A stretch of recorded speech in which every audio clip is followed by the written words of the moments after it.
Country Program Assistant, Sidiba, who's unfortunately not able to be here today, and myself. Uh, just a couple of things in terms of housekeeping. I know that among the audience, we have quite a number of actual active business people, one of them sitting next to me.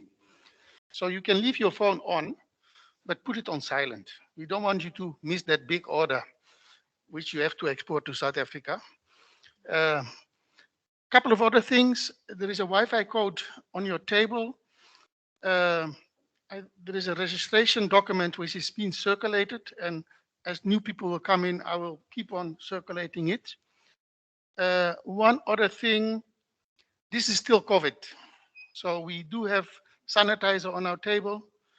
We try to wear a mask, of course, not when you are drinking a drink. But let's all keep all the protocols inside. These are some of the housekeeping issues I wanted to raise. We have the toilets, the outside, either when you get out of the door to the left or to the right. So that's where the toilets are. I think with that, I would like to hand over to my colleagues in Pretoria or in South Africa. And I think this is one of the things which COVID has taught us. We can do many more things in terms of networking, linking. You will see that the actual ToT trainer is going to train us from South Africa. That's why we have these two big screens here. So this is some of the stuff which has actually COVID has brought us. It's probably going to be less traveling with aeroplanes and stuff like that. So with that, I want to hand over to Frances Fraser. She is the portfolio manager for the USA Trade Hub for Botswana, Namibia, and Malawi. I always say she's my boss. And I will hand over to her to provide a bit more information about the USA Trade Hub. And yeah, over to you, Frances. Thanks. Thank you, Gerrit. Good morning, everyone, and welcome to this opportunity to learn and grow together. Thank you very much for the warm introduction, Gerrit, and welcome to anyone who's joining us online. I think we might at some stage have some online participants as well. At this stage, we don't, but we will look out for that and keep you posted, Gerrit. So I'd like to start off by just introducing the USA Trade Hub in case you're not familiar with our main objectives. We have three focus areas. The first one is to help companies in Botswana to export to South Africa, Botswana and a few other targeted countries. The rationale with this is obviously South Africa is a large market. It's also quite a sophisticated market. So it's useful as a stepping stone if you want to eventually export to the United States. The second objective is to help companies in Botswana to raise capital and to identify technology that they could bring in from South Africa. And the two are interrelated. Sometimes a company has a trade deal and they need trade finance. So we try and close the link in terms of access to capital. The third area is to help companies in Botswana to take advantage of the African Growth and Opportunity Act, AGOA, and to export to the US. And then we have a bit of extra work in Zambia and in East Africa, which is also run through our office. I think most of you are familiar with this, but I want to just emphasize it because this work that we're doing together today sits under Objective 1. It's all about how do we transfer products from Botswana into South Africa seamlessly and understand how to help companies to do this. So what is important to also note is that the USA Trade Hub is a 6-year program. We will be closing out our activities in June. It's our last year of operation. So I think this activity is really crucial in terms of sharing knowledge and tools to empower firms and TPSPs, trade promotion agencies and business membership organizations to have tools and to have the knowledge to support exporters in Botswana with addressing how to export into South Africa. We really hope that you'll have a fruitful day of discussions, of learning. There's some great videos that we're going to share with you. There's the toolkit, which you should have on your desks. And we hope you can walk away here feeling empowered to assist Botswana businesses to grow their exports into South Africa and really understand the mechanics of getting products safely through the border. So thank you very much, Gerrit, for being our man on the ground, all on your own. I do have to mention that you have to be very nice to Gerrit today. It's his birthday. So somebody please buy him a beer at the end of the day, or a piece of cake, and make sure that he feels special on his birthday. Thank you, Gerrit. And Mary, all the best with the training. I'm sure Gerrit will introduce you a bit later. Thank you to the team also in the back helping with technology and making sure that this hybrid event works. Thank you. Over to you, Gerrit. Thank you, Francis. Yes, USA Trade Hub decided to give me a birthday present and to make this a whole day ToT training. So that's very nice and it's really appreciated. I think what we will do, since we are all in this room, maybe I will ask everybody to just briefly introduce themselves so we know who is who. And I'm going to start this side. Just your name and which company or organization you are from. Good morning. My name is Monty Robert. I'm from Business Botswana as head of business development. Thank you. Good morning. My name is Rosimulu Musaninda from Business Botswana as an economist. Thank you. That's key people from Business Botswana. Good morning. My name is Kofi Rabosekwe from Bema, representing Bema. And your company? Oh, and my company name is Clover Chemicals. Thanks. Good morning. My name is Kinele. I'm from Preslin in Palape, the managing director for Preslin. Thank you. Thank you. Good day. I'm Kamralo Musipidi from Botswana Meat Commission. You see, I'm following the COVID rules. I don't pass the microphone. Good morning. I'm Koziba Majuta from Francistown Zila Investments. Good morning. I'm Lana Metaulang from Dulax, Botswana. Good morning. My name is Satish Kumar. I'm from Premier Clothing, looking after sales and procurement. Thanks. Good morning. I'm Sebefeng Sebeho from Gapcon. It's a dry pot. I guess you all know it. We handle your goods. Yes, we know Gapcon. That's where your container gets, no, I wouldn't say it gets stuck. Morning. I'm Prince Unka from the Bema Secretariat. Thanks. Good morning. My name is Mimi from Bema. Good morning. My name is Matilda from a company called Divine Murula, making Murula products. And I'm here representing Botswana Natural Products Association. Morning, my name is Didin Jamreki and I'm from Organic Natural Skincare. We manufacture skincare products using indigenous plants that are found in sub-Saharan Africa. And I'm also here representing the NPAB, the Natural Products Association. Thank you very much. Yeah, I think we have a nice audience. We have real companies exporting or wanting to export. We have also representatives of Business Botswana, Bema, and NPAB. So that's what we have. Then with that, I would now like to introduce our partners. This event, we have organized it together with Bema, Botswana Exporters Manufacturers Association, and Business Botswana. And I will ask Mr. Kofi Rabosekwe. He's just been elected as Secretary General. And I'm going to ask him to just give a very brief welcome to this event. Thank you very much.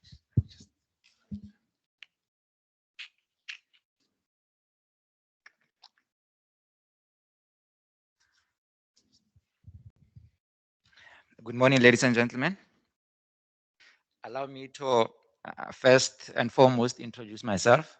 My names are Kofi Rabosekwe.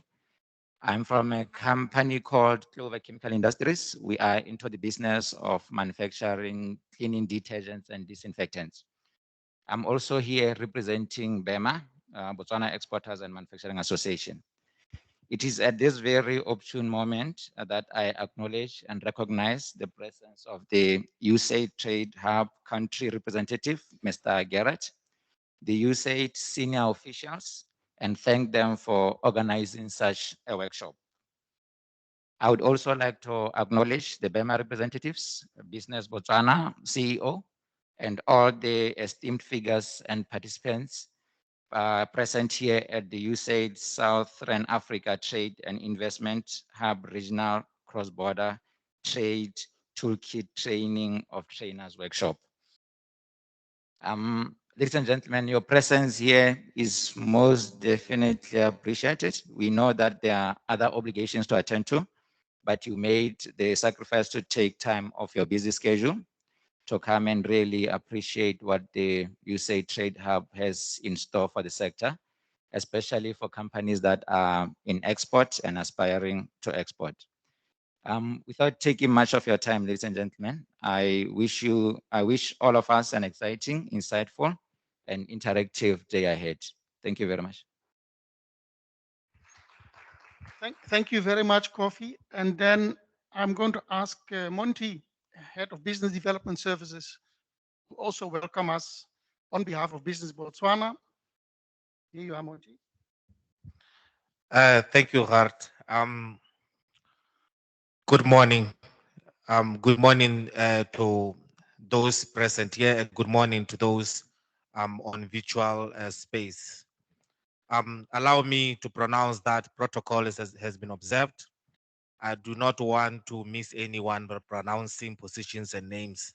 Therefore, let's just agree that protocol has been observed, and the previous speaker has elaborated quite nicely. My role this morning is to represent my CEO as head of business development. Remolele won't be here with us. He's attending to another conference. We had to spread ourselves wide so that we can participate in all forums. And we are very glad to be part of this event and training today as Business Botswana. And I must guarantee to you that most of our members are attending this online, and I've been informed that there will be more coming through throughout the day. My role today is to welcome you as partners, and I also want to hasten that Business Botswana is fully committed to this partnership and will continuously participate in all activities around this kind of agenda, and especially activities around this kind of audience that we do have today as partners.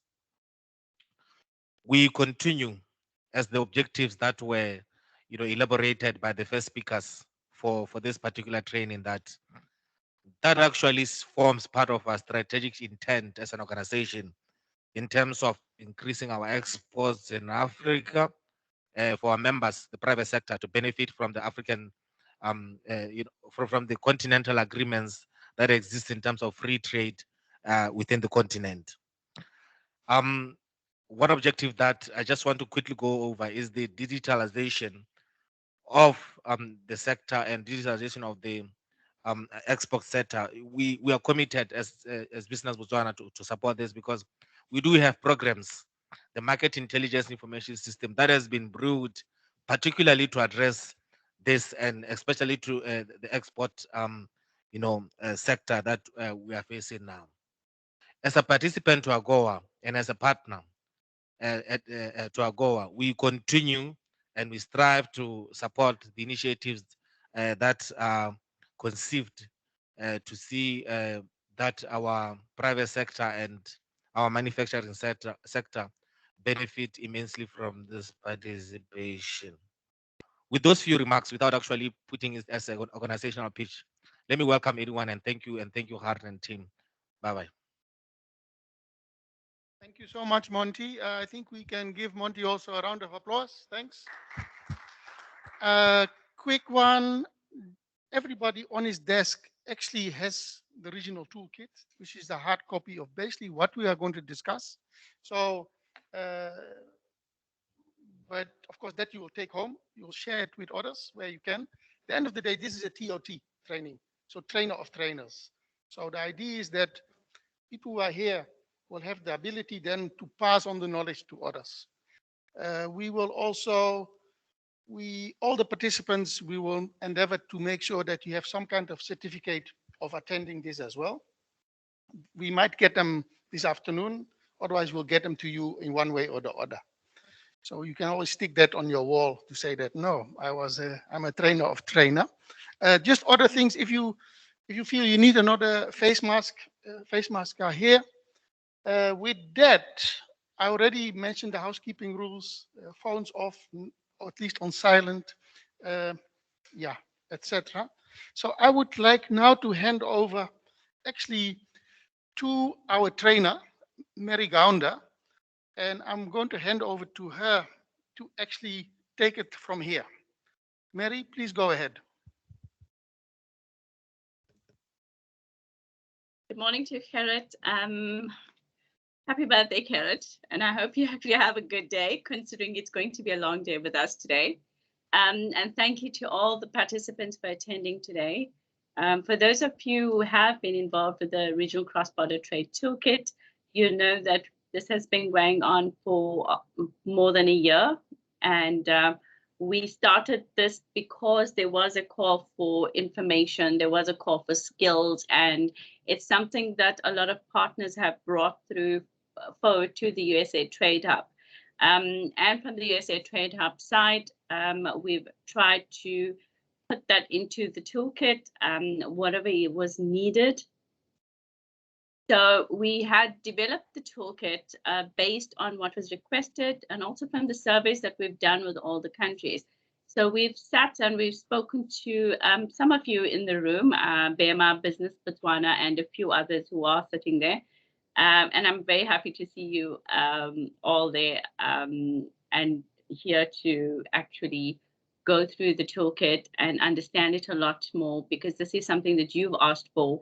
And the main idea behind it was to increase the exports and help you address some of the skills issues, some of the barriers to trade that you've been facing. And ultimately, it's a tool for you to use. So thank you for joining us today for the Training of Trainer workshops. The idea behind it was to teach you as much as we could on how to use the toolkit.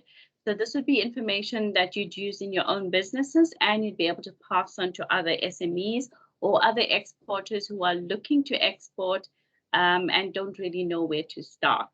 So we've put in a lot of work into this document to make it as accessible and as easy to read and understand as possible. But also, ultimately, it's about how you use it at the end of the day. So my agenda for today, what we'll be doing in a few minutes is the introduction to the Regional Cross-Border Trade Toolkit video series. You will then have your tea and coffee break. And when you come back, if you have any questions, we'll have a quick Q&A session because I'm sure you may have some after watching the videos. And once we are done with the Q&A session, we'll go straight into the country and product-specific processes. Then we'll move on to selecting payment methods and Incoterms and creating a timeline for the export order. We'll end off with a brief on the assignment and a quick discussion. Thereafter, you will break for lunch for about an hour. When we come back at 2, you'll be split into groups to do the assignment. And from 3 o'clock onwards, you'll be presenting that assignment. But please don't be overwhelmed and don't think it's going to be very hard. Whatever will be in the assignment will be covered in what we discuss and the things that I will be sharing with you for the next few hours. And you are welcome to stop me and ask me questions. And we will be having a discussion before we actually get onto the assignment itself. The point of the assignment is for you to understand how to use the toolkit and to be able to quickly, find information, because it's very well to have a document, but it's important to understand what's in the document and how you can actually use that information.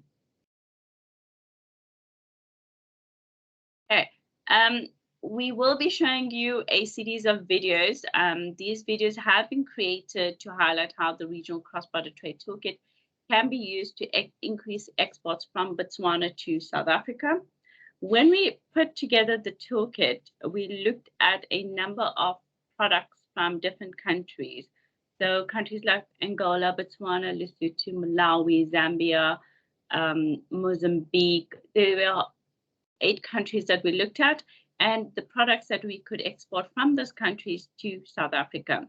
And what we came across was that there were a lot of issues. You know, people were sending goods.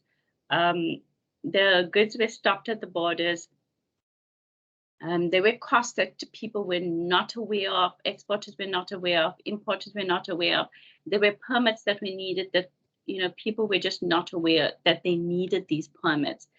So we've tried to look as much as possible into every single commodity, find out what are the issues, what you need to know when you're exporting it from Botswana or from any of the neighboring countries to South Africa, because at the end of the day, you know, you have to start from A to B and get on to, you know, the final delivery of the cargo to the customer. So every delay and every problem you have along the way, it's sort of, you know, it dampens that need to export. And then you wonder, why am I exporting at all? But it is about opening the market and opening your business to the international market itself. And there will always be delays. There will always be issues. I have a background in logistics and shipping. And let me tell you, from vessel delays to trucks having accidents to strikes, these things happen all the time. And the best thing to be able to understand this and to prepare for it is to know the processes and know what to expect and have things in place to avoid delays. So you can control the supply chain to a certain extent. The rest of it, you literally just have to prepare. A lot of the times you have to prepare mentally, financially, and you need to make sure that you're prepared for the risk with your insurances. The first video is just the introduction to the regional cross-border trade toolkit itself, looking at what you can expect in the toolkit and how it can be used. I will now hand over back to Gerard, who will be showing you the first video.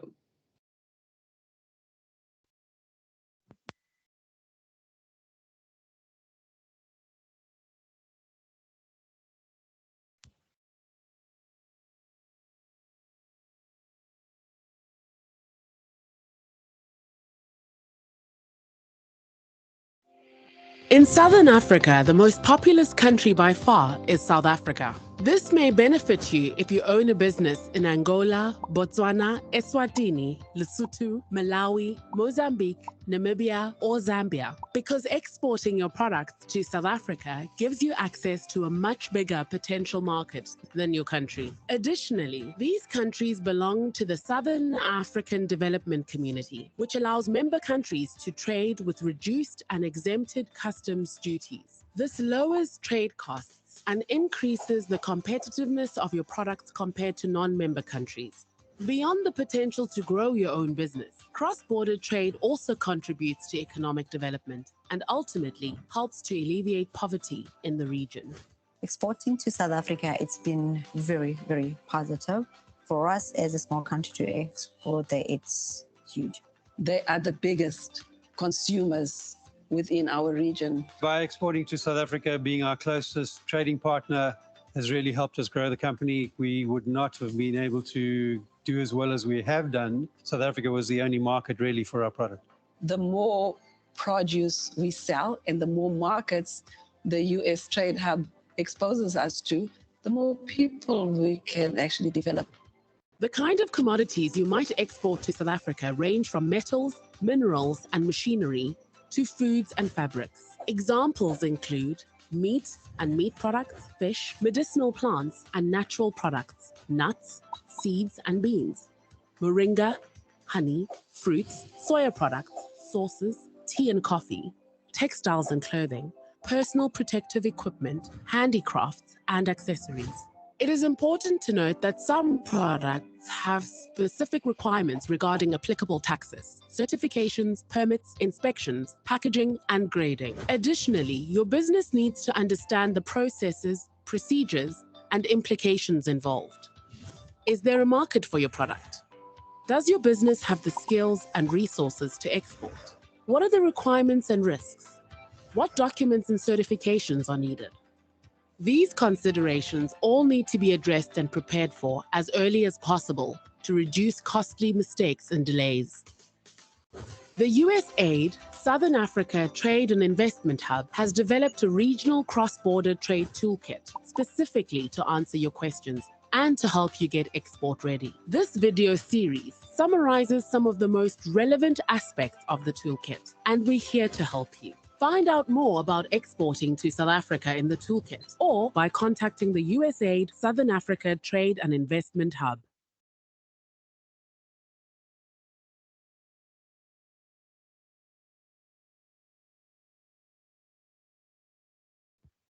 I think, Mary, over back to you.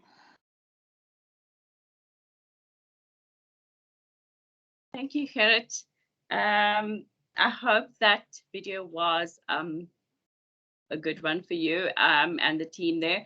I think, you know, understanding what the regional cross-border trade toolkit can do for you is the first step of actually starting your exports and increasing your export and moving towards increasing your exports. The second video is on the export process, and before any company even starts exporting, you first need to become export ready. So that would mean registering for exports and making sure your businesses have the correct registrations with organizations like the Department of Agriculture, with Customs, with the Department of Trade. So whichever organization you need to be registered with, you need to start looking at that long before you actually start exporting. And this is one way to get export ready. The other is to make sure that you have the finances available, the skills within the organization available, whether it's management skills or marketing skills, because it takes a lot of work and it takes a lot of effort to find business in other countries. It's not like when you are looking for business domestically and you're, you know, can have those face-to-face meetings easily. A lot of the work is done over the emails and well, virtual meetings like these. So it becomes a bit harder, and especially with COVID, where you can't just, you know, easily just fly to the next country and have those meetings. So when you are starting the export process, you need to understand that it sometimes takes a year to 18 months just to get, you know, your first order finalized and sent to your first customer, really. You also need to make sure that your product is export ready. You know, the type of packaging, the quality, it will be very different to what's required in your own country a lot of the times, because if you are exporting to South Africa and you are exporting to one of our retail companies here in South Africa, the standards are really high. So you'll need to know what kind of packaging you'll need. You'll need to know exactly what type of quality. You may need to test the quality. And from having some dealings with Gerrit and some of the exporters from Botswana, sometimes you need to speak to the Department of Agriculture in advance to make sure that the product that you want will be accepted in South Africa and you can get permits for it. So I will hand back to Gerrit now to show you the second video on the export process. Thank you, Mary.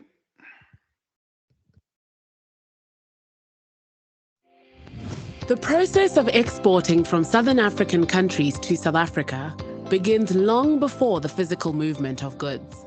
The first thing you need to do is to assess how ready you are to export. In terms of your business, you should consider aspects like: are you committed to building an export business and adapting your operations? Do you have the management skills and technical expertise in your business to undertake research and development and to execute all the administrative processes? Do you have the financial resources required to fund expansion into the international markets? and the capacity required to produce and manufacture goods to meet demand. In terms of your products, you need to assess if there's a demand for them in South Africa. What is the competition within the market? Will it be easy to find buyers? Are your products and packaging adaptable for the South African market if necessary? A lot of research was done before venturing into South Africa. In every single business, you have competitors. We did research and found that there is a space for our products in South Africa. So we did our research and identify that there is a niche of baby vegetable production. So that is where we see the niche that we need to cover here so that we are able to compete in South Africa. Remember that you don't need to tick all the boxes to start exporting. Begin the process by registering as an exporter with the relevant local authorities, such as the Chamber of Commerce or Department of Trade. Some products require registrations with other government departments, like the Ministry of Agriculture, and you will need a certificate of origin to benefit from the exemption of customs duties within the Southern African Development Community. At this point, it is advisable to speak to a freight forwarding agent who will process customs clearance at the border. The agent will be able to discuss transport costs, which you'll need for the next stage of the process, quoting. When a potential buyer in South Africa requests a quote, you may need to include costs like transport and insurance, in addition to the product costs, depending on the agreement. These costs, along with other important details, are usually supplied on a pro forma invoice. Once the buyer accepts the quote, you will then need to establish a contract with the terms and conditions of the sale, covering payment method, delivery, and insurance. To learn about this in more detail, watch our video titled Contracts and Payments. When the conditions have been accepted by the buyer, you may start processing the order.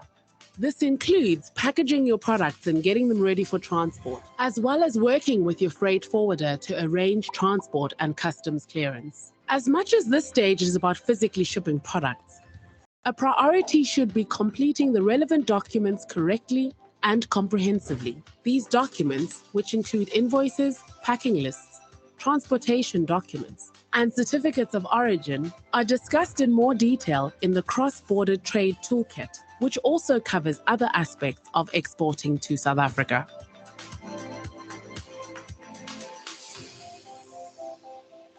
The cross-border toolkit, we've used it. We're checking and cross-checking what do we have, where can we improve, what are the conditions, what are the certification that we need to meet. So we're gradually improving ourselves so that we're able to do some cross-border export. Using the US Trade and Investment Hub covers a lot of these requirements, and they actually guide you and walk you through contracts. The export process may seem detailed and daunting, but you don't necessarily need to be a large-scale business to export. If you're ready and willing, help is available. For information or guidance, contact the USAID Southern Africa Trade and Investment Hub.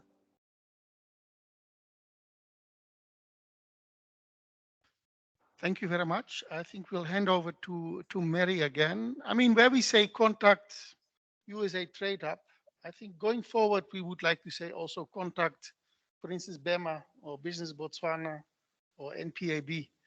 End of the day, we are just a project and we come to an end. But even 10 years from now, I think Business Botswana will still be here, and so will the others. Thanks. Over to you, Mary. Thanks, Gerrit, and I fully agree. I think what we need to remember about this workshop itself, we've put a lot of people into the same room, and that's for a good reason.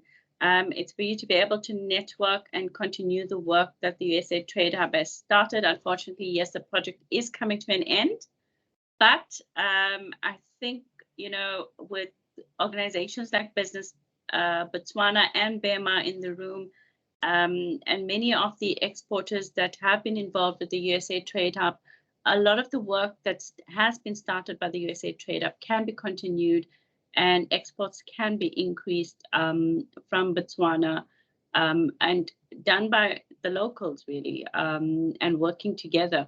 I think a lot of the issues that people are facing, you know, even USA Trade Hub cannot actually change a lot of the policies and regulations, because these are actually put in place by the ministries of the government. And if you want those sort of things changed, you know, whether it's a policy or whether it's the way customs does their work, as our colleague from Business Botswana mentioned earlier, looking at more digitalization. So these are things that need to be pushed from the local side. And the good thing about everyone being in that same room is that you can start talking to each other, start networking. Some of the other countries that we've presented to have, you know, created their own WhatsApp group. So, you know, depending on how you are on privacy, please, it's something that would be a good option to move forward with a lot of the work that the USA Trade Hub has started, and that you continue working together on. The next video is on contracts and payment methods. As has been alluded in the previous video, the contracts and setting it up is quite an important part, because, you know, this is where the seller and the buyer, you know, discuss what's required, what exactly, you know, the buyer wants a quote for, the different descriptions. So even if you're working with textiles, you know, even a simple color, you know, there's so many different shades of blue itself. So these are things that matters to your buyers, the different types of materials. So all of this is very, very important. And it's things that you have to set up right at the beginning when you start your quote.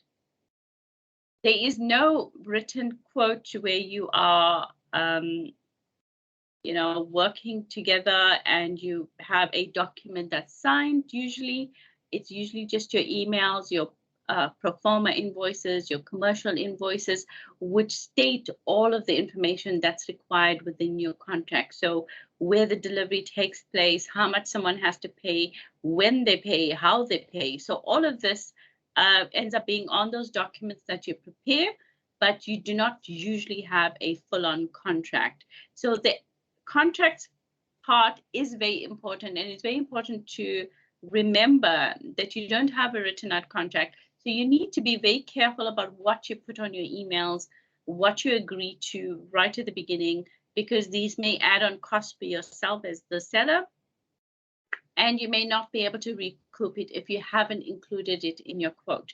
So things like your insurance that you may pay for, these and the transport costs, these have all have to be included in your quotes, in your pro forma invoice, and make sure that you actually do recoup those costs, because those are the little costs that actually end up eating into your profit at a later stage. The other thing that the video will be looking at is the different payment methods.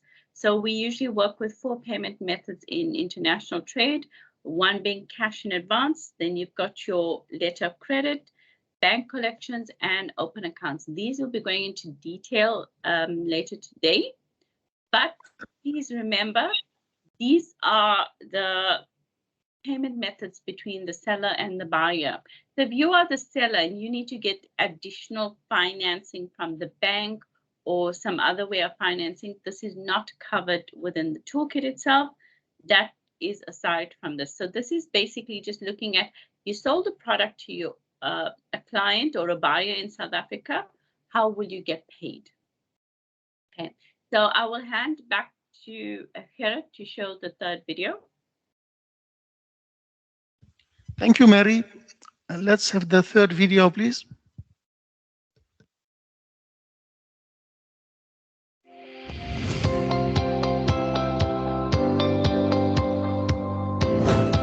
To start the contract process, you send a quote to the buyer. If the buyer is happy with the terms and price, they will accept your quote.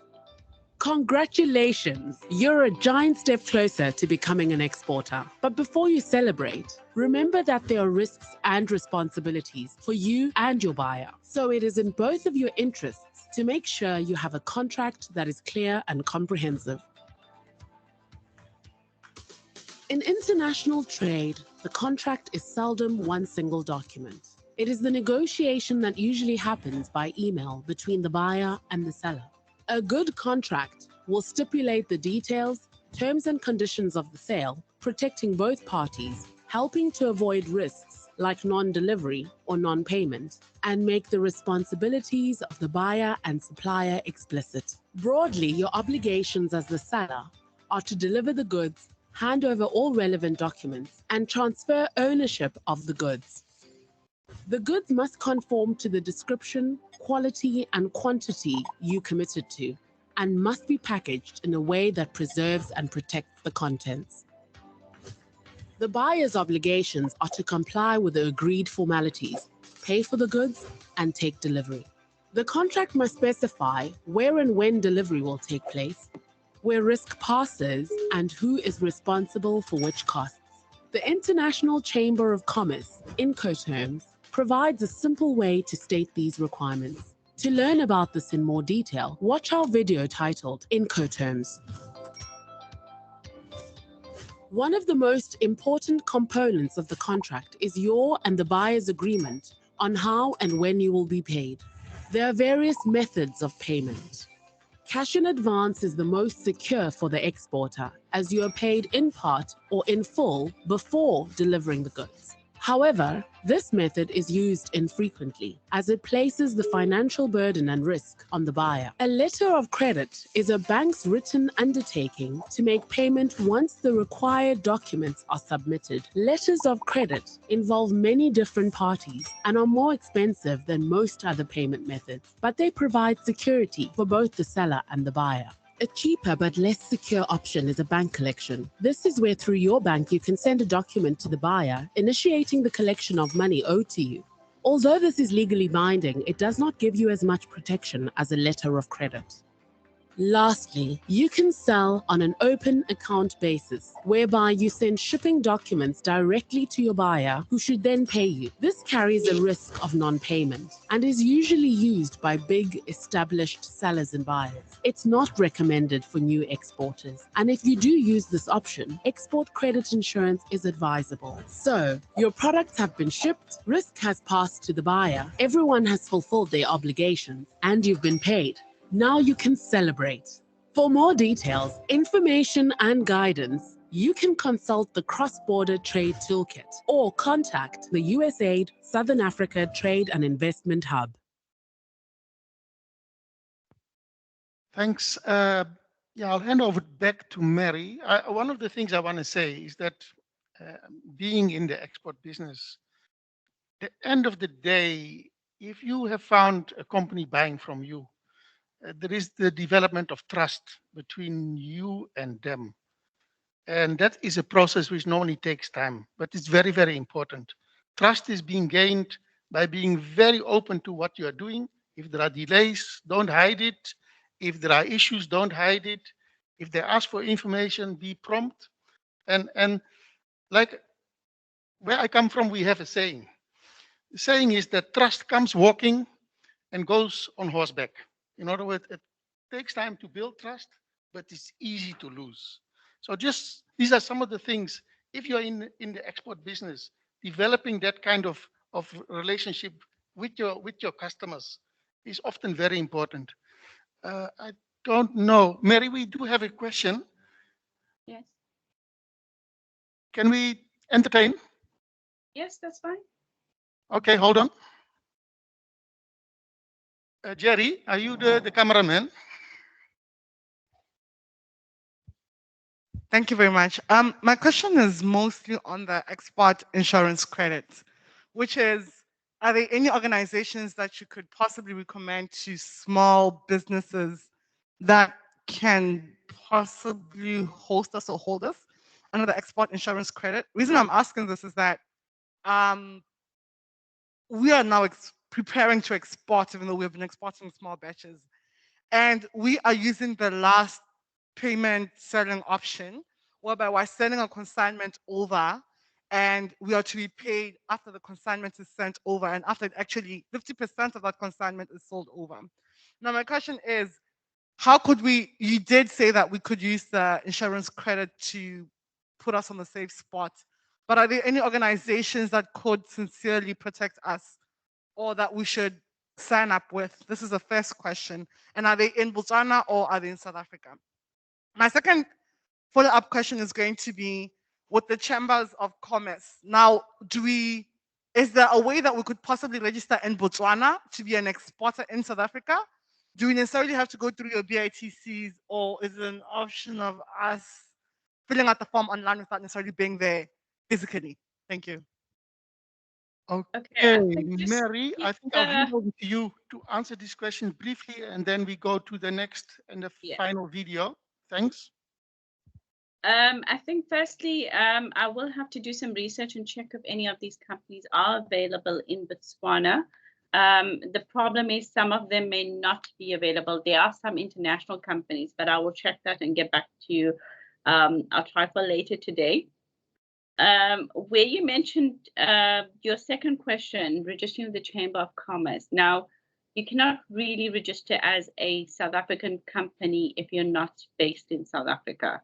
So for you to be able to do that, you'll need offices in South Africa. You'll need contact details, directors from South Africa. So that may not actually be possible if you are from Botswana. My other question would be, why would you want to have it registered in South Africa? Because, you know, you can use the SADC, and a lot of the benefits that South Africa has, you know, with AGOA and all the other trade agreements, you would have as well from South Africa. Okay, I think, and this is why it's nice we are here together. I think already Monty from Business Botswana has got some details about where to go. So during a coffee break, we can discuss one-to-one. So I think we can proceed, Mary. Okay, thanks, Garrett. Okay, the fourth video is on Incoterms, and those of you who have been exporting will have some understanding of Incoterms, and it's mainly, you know, between the buyer and the seller. And Incoterms look at when does risk pass, when does delivery take place, and who is responsible for what between the seller and the buyer. Incoterms have been established by the International Chamber of Commerce, and you know, they are updated every 10 years. And within the toolkit itself, we have covered Incoterms 2010 and Incoterms 2020. Now, we didn't put a lot of the history of Incoterms because honestly, I don't think it's very necessary unless you're in academics or within the logistics industry where, you know, you feel you need to know these things.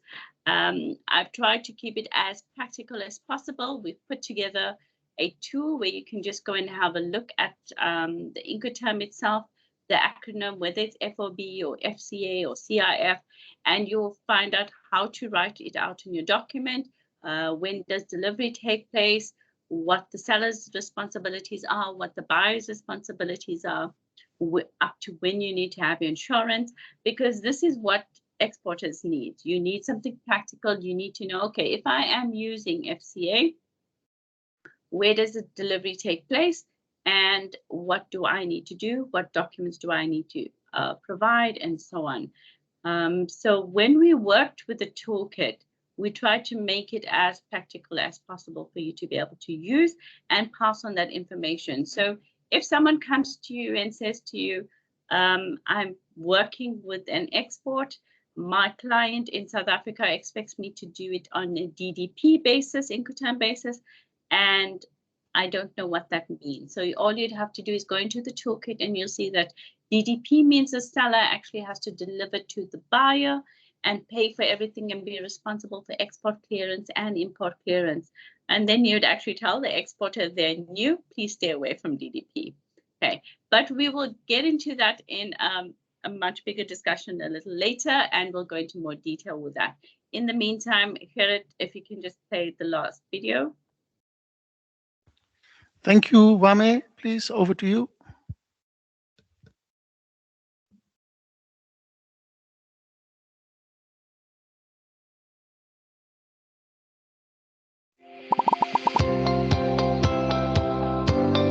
Exporting your products to South Africa can be great for your business and your community. Of course, there are significantly more responsibilities and risks that you take on as an exporter compared to trading locally. The risks and responsibilities when exporting, I think the greatest one is insurance. You need to make sure that you insure your goods because anything can happen. The contractual agreement are so important. Payment terms are so important, and ensuring that you maintain quality from farm to the final client. For this reason, the agreement or contract between the supplier and buyer is a crucial part of doing business. It should clearly and explicitly specify what each of you is responsible for, where those responsibilities start and end, and indicate what can happen if one of you does not fulfill your obligations. Fortunately, this part of your contract does not need to be created or written from scratch, as an established and globally accepted set of agreements already exist. Incoterms, or International Commercial Terms.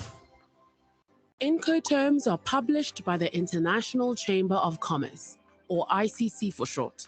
They've been used since 1936 and are updated every 10 years. The most recent update in 2020 has 11 different Incoterms, with different options applicable to different modes of transporting the goods. 7 of the options are appropriate for any mode of transport, and 4 are only applicable for sea and inland waterway transport. You can access more details on the ICC website and even download a wall chart which summarizes the 11 options. The USAID Southern Africa Trade and Investment Hub has also developed an easy-to-use summary tool to help you and the buyer choose the correct Incoterms for your order, with the most appropriate terms regarding delivery, costs, and risks. Once you decide on a specific Incoterm, you will be clear about your responsibilities regarding transport, the insurance cover you need to procure, where the goods must be delivered, which documents you must provide, and who is responsible for processing customs clearance. Buyers and sellers need to understand what they're responsible for during each transaction, and Incoterms provide an easy way to reduce the potential for legal complications, provided that each party understands their roles and obligations. In short, Incoterms help you and the buyer to minimize or avoid uncertainty and risks. So the importance of a contract is to ensure that you, as the manufacturer and exporter, is safeguarded against anything that can go wrong. As well as dealing with the clients, you need to ensure that you are contracted, you are sure of the payment terms, you are sure that they will not say your stock is not in good condition, whereas when it left here, it was in good condition. So the contractual agreement are so important. The summary of the Incoterms, as well as help and guidance about other aspects of exporting, are provided in the Regional Cross-Border Trade Toolkit. You can also contact the USAID Southern Africa Trade and Investment Hub.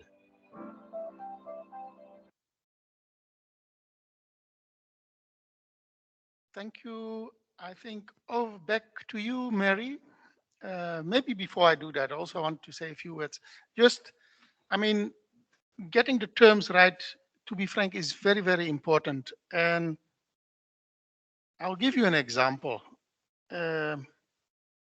If you export to a party which you really have never dealt with and which is far away, let me give you an example. Last time I got an order for Devil's Claw to go to Brazil. I cannot change my money in Brazil. I can't even speak Portuguese. So again, getting then the terms right on how the payment is done. And I think we opted then for the most expensive one, which is the letter of credit, really protects yourself. But I think this is why in practice, using this toolkit can help you. I also have to say at one stage, you can plan so much and you can learn so much. At one stage, when you start exporting, you're still going to learn along the way. As we say, always say, you pay learning money. But the less learning money you pay, the better. So, and that's why I think it's important that's why we do this toolkit. It is to help you. Again, it doesn't say that if something goes wrong, you can go to Mary and say, hey, Mary, you advised us wrongly. I want my money back. That doesn't work like that. I always say that the exporter, when it works well and he drives a big fat Mercedes, that's his luck. But if things go not well, it's also his responsibility. So, but I think really why we are here today is to try to avoid as many mistakes as possible and to pay less learning money. Mary, over to you. Thanks, Gerrit. And I fully agree. And I'm glad that someone like you is in the room and running this because it's so important to understand that there will always be problems. And as you said, you'll have to pay learning money along the way. And that's the reality. So, you know, when you read through the toolkit and getting business export ready, you'll notice that there is some emphasis on finances because it is important. You know, you're not only paying for getting your product ready as you normally would in a domestic sale, but you need to have transport costs. And, you know, if you've shipped, you know, by sea, you will understand that this can be exorbitant costs. And you know, right now you have freight rates around $10,000 per container, and that's not even looking at your transport costs, you know, over land. So these are things you need to be aware of, and that is why we've developed the toolkit to say, okay, these are issues, these are things that you will face. But if you actually include these costs into your quote, if you actually, you know, in advance, you understand what the costs are and what you need to do, you can, you know, save some money and not have to pay fines, not have to deal with delays as much as you would have. So for me, it's all about getting your documentation right, making sure you have the finances and keeping your business sustainable. For the product list that we've looked at for exports from the region to South Africa, we've looked at products like groundnuts, sugar beans, honey, sesame seeds, moringa, textiles and apparel, cosmetics and PPE. So there's quite a lot of things that we have looked at, and we will go into detail when we come back from the tea break. So please understand, we cannot cover everything, as Kerrit has alluded to. There's only so much of information that we can provide, and also things change. The processes, even in South Africa, it changes every year. The cost of getting a permit will change. The forms may change. So the most important part is knowing that there might be an issue and knowing who to contact. And also having these discussions with your buyer, checking that they've got the right permits before you actually ship to them, so they don't come back to you and say, okay, I don't have a permit and I don't want the goods. So it's things like that. So the whole idea behind it is to give you as much information as possible, but try not to overwhelm you. And so you can actually start the journey of exporting or continue if you have already been exporting. And look at other options. As Gerrit mentioned, you know, he used a letter of credit for Brazil. It's costly, but in the long run, it may actually be worth it because, you know, he's not dealing with the country that's right next to him.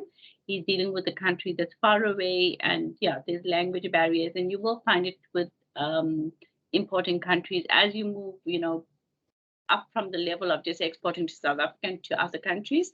But we've started with South Africa because it would be the easiest market for you to access. And with the quality and the requirements that we have in South Africa, it will be a good preparation before you move on to other countries. So Gerrit, I'll hand back to you so you can, you know, go on your tea and coffee break. Thank you. Thank you, Mary. Yeah, we'll have a short tea coffee break. The idea is to start 10:20. Again, I'll hand back to Mary. Like I said, we are all in the same room. Often, like I said, people from GAPCON are here.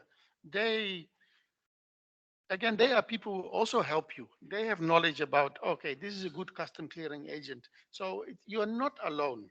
So again, yeah, that's why I think we have a nice group of people here from business associations, from the private sector, from some of the support services. So while we have our coffee, we can chat and we can talk. And I think Monty will give some information about export insurance and the like. So with that said, let's have a brief coffee tea break and come back 10:20. Thanks.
Good morning. Could we try to resume? Mary, are you ready for us?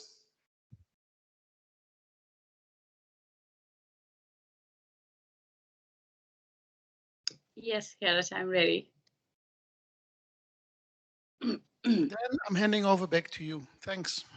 Okay, thank you. I will switch off my video and I will start sharing my screen. Okay, we will move full on into the toolkit itself and the information that you can find on it. We'll firstly start with the product-specific requirements, and we will look at all the commodities that we had chosen for the region coming into South Africa. And what you will find is on page, I think it's page 36, that you'll find the product-specific requirements. If you cannot read it on the screen, please follow in the document itself. So the first product is the ground nuts. And what we found was that with the ground nuts, you need an import permit for exporting to South Africa. So this is something that your buyer will need to get. And once it comes into South Africa, an inspection may be required. Now, on this document, you won't find any customs duties because we've used the SADC agreement and SACU, seeing as Botswana is part of it, and because there is no customs duties applicable, we didn't have a column, because I did have a column for customs duties, only to find, well, we don't have to worry about it for all of these products. And between within the SADC region, you are customs exempt. But remember, you are customs exempt on the basis of the product being manufactured and produced within the region. So you will need to have a certificate of origin to make sure that you will not be paying any customs duties. Okay, so yes, you are customs exempt, but you are not VAT exempt. So what we found was that a lot of people have exported, and then we're not expecting any costs at the border, only to find that they will need to pay VAT. Okay, and VAT is calculated as 15% of the FOB value plus any duty that's applicable. So in this case, within the SADC region, there wouldn't be any duty. Excise is your duties for luxury goods. So when you're looking at goods like cosmetics, they can actually be termed as luxury goods in certain cases. So you may need to pay excise duties for cosmetics and a few other luxury items. And then your fuel tax, which is a local charge, and 10% of FOB value. So there is a note here under the VAT where imported goods have their origin in Botswana, Eswatini, Lesotho, or Namibia, so the BLNS countries, and are imported from that country, the customs value must not be increased by the 10%. So they are referring to the 10% of the FOB value. So when you are calculating, and in your assignment you will need to calculate your VAT at least, you are looking at 15% of your FOB value, right? And when you are moving cargo from Botswana to South Africa and you want to find out what is your total landed cost, when you're calculating your total landed cost, you look at your ex-works cost firstly. And we'll go back to that in Incoterms. But when we are referring to ex-works costs, we are looking at the costs that you incur for producing the goods and manufacturing, and right up until it is packaged and ready to be loaded onto a truck for exports. So we are looking at your rent, your labor cost, the cost of your raw materials, everything that goes into producing your goods. You need to include it in your ex-works cost. And this is also important because you need to remember these things for when you are quoting your packaging as well. You pay for your packaging. You pay for every little plastic packet that you use or every little box that you use. So all of these costs need to be included in your quote as part of your cost for your product itself. And then your origin charges, basically your transport cost, your clearing cost, anything that you need to pay for before it gets to the border. And then you have your normal insurance, which is your cargo insurance. And now your cargo insurance will be dependent on your Incoterm and where your risk passes. So if your Incoterm is FCA, it will pass once it's delivered to the clearing and forwarding agent or the transport company. We will discuss it in further detail, but you need to know up to what point you need to pay for your insurance. Because if anything happens to the goods in that time, you need to make sure that you can recoup your costs.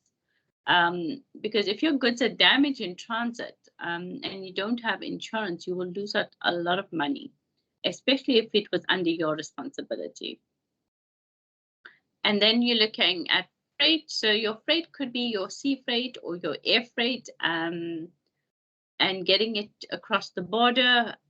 So freight can be very, very costly, and you need to be aware of what the costs are prior to you quoting your client. Duties and taxes. So your total landed costs will be your ex-work cost, producing your goods, packaging, and so on. Then your origin charges, insurance, and your freight and duties. And then we move on to the license requirements. So each product would be different. So you may need to contact different departments. Your buyer may need to contact the Department of Agriculture in South Africa. In some cases, we've had to contact the Department of, I think it was the Minerals and Diamonds and gems, if we're importing that, to find out what the requirements are and what is allowed, because different commodities are treated differently and by different departments. So you first have to find out which department it is, and your buyer would need to contact that department for their permit.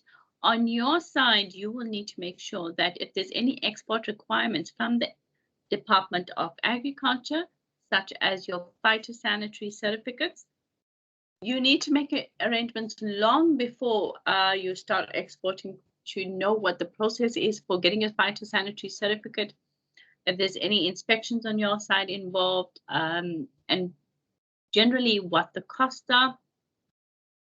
So license requirements are very important, and these are things that can delay your shipment or put your shipment completely on hold.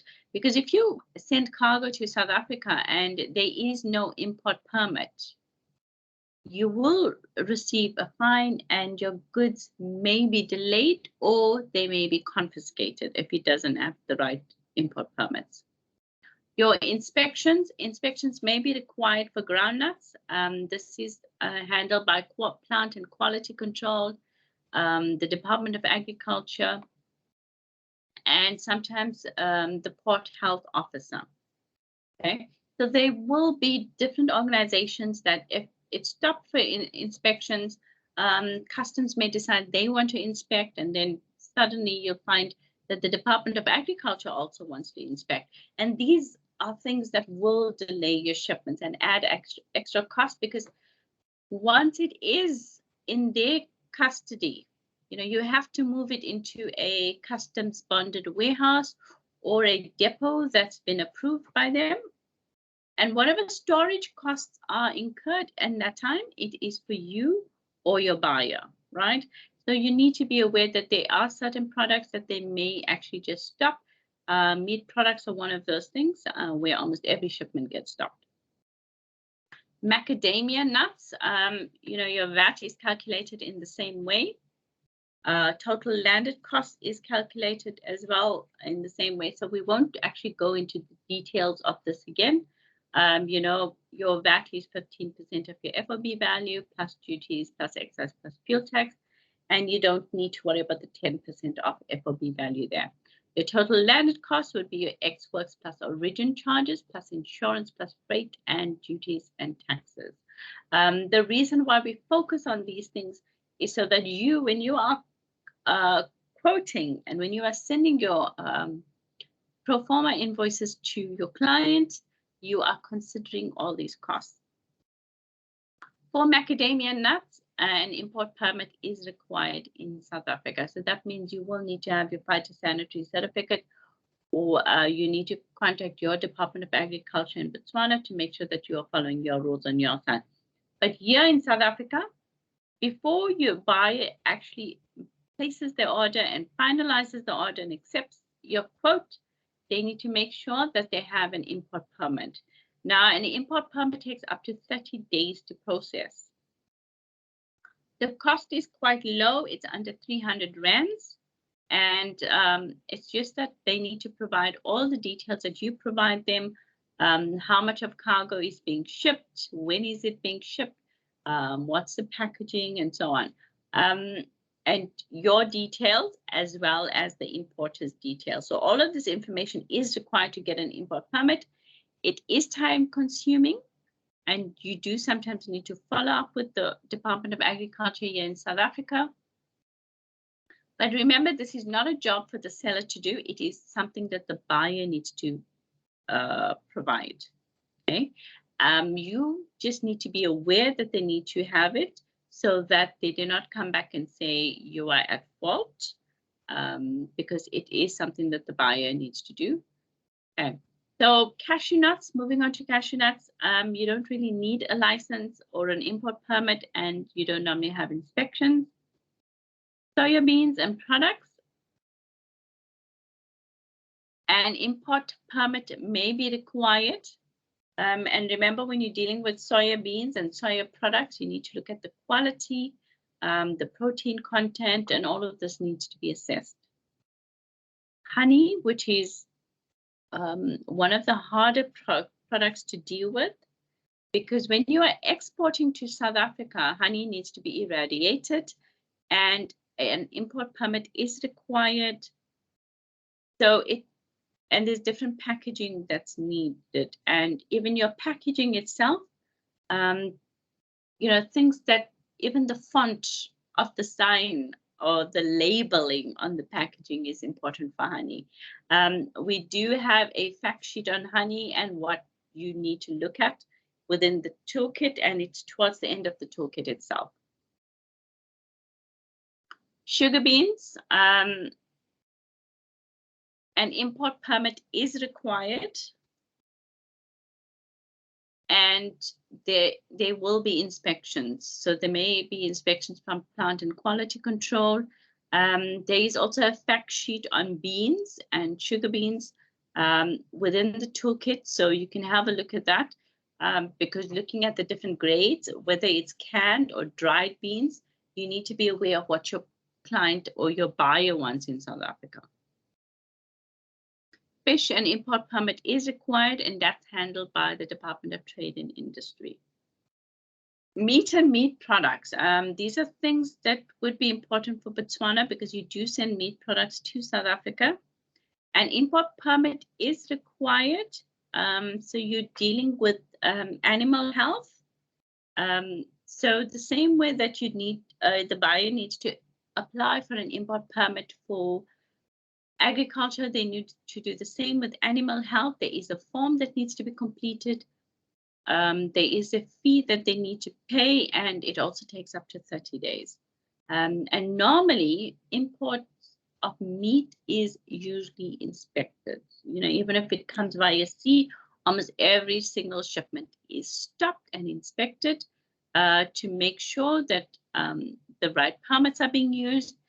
And we are in South Africa very strict about meat. Okay, your textiles and apparel. So you don't need any import permits for textiles and apparel, but a tariff rate quota may apply. And when we say tariff rate quota, we mean that you may be exempt for customs duties up until a certain amount of textiles have been sent to South Africa. So that could be in tons. So for each HS code, they may have a different quota.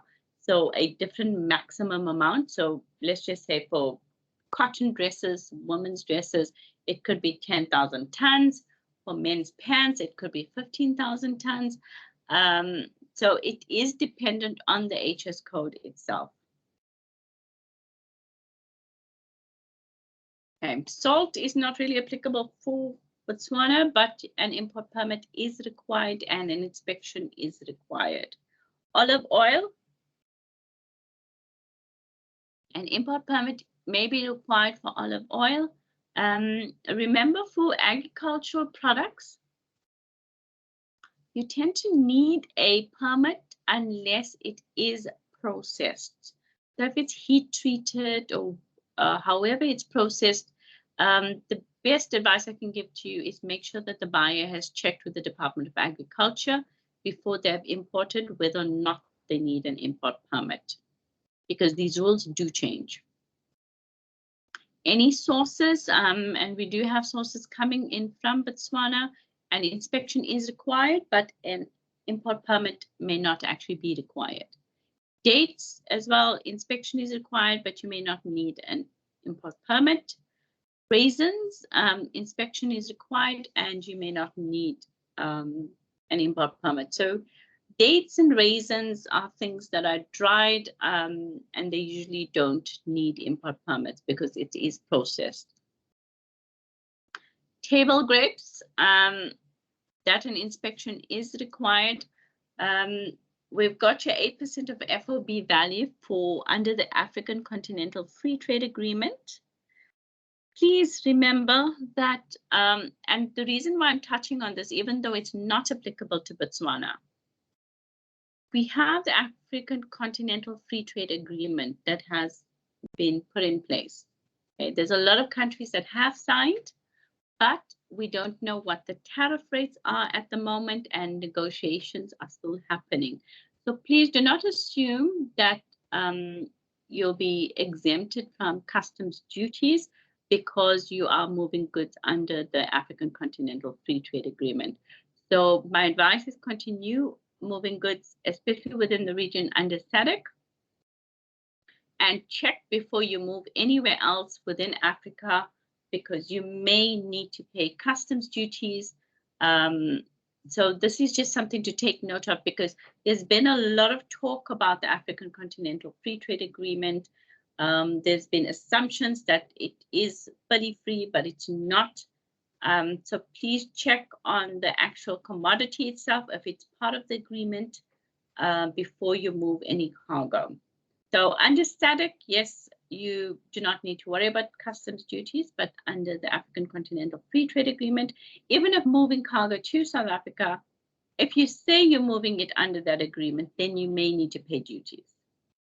So stick to the SADC or the SACU, SACU, and be very careful about which free trade agreement you're using.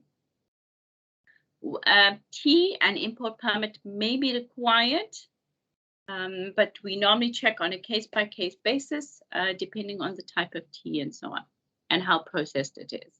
Bananas, import permits are required for bananas. So all fresh fruits, well, most of the fresh agricultural products will need import permits. Going on to specialized beans. So an import permit is required and an inspection may be required. Coffee, import permit is required, an inspection is required, and we do have an import prohibition. And that's basically coffee beans that are colored, polished, steamed, coated, or have any kind of substances are not allowed to be imported. Then you've got sesame seeds. You may not need an import permit, but an inspection is required. Pistachios, an import permit is required and an inspection may be required. Bottled water, import permit is required. So you're still dealing with bottled water, you're still dealing with the Department of Plant Health. So please always be aware that there are different departments that you might have to deal with, and there's different quality. So if you're looking at bottled water and you are approaching one of the stores in South Africa, you may need SABS approval or SANS approval, and all of these things cost money. Moringa, and I think we have somebody in the room who's exporting moringa. An import permit may be required and a CITES certificate may be required.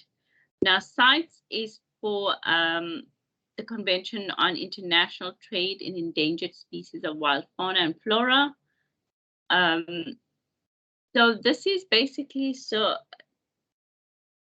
that we are not actually moving fauna and flora that are endangered in any way. So that is why you may need a site certificate for moringa.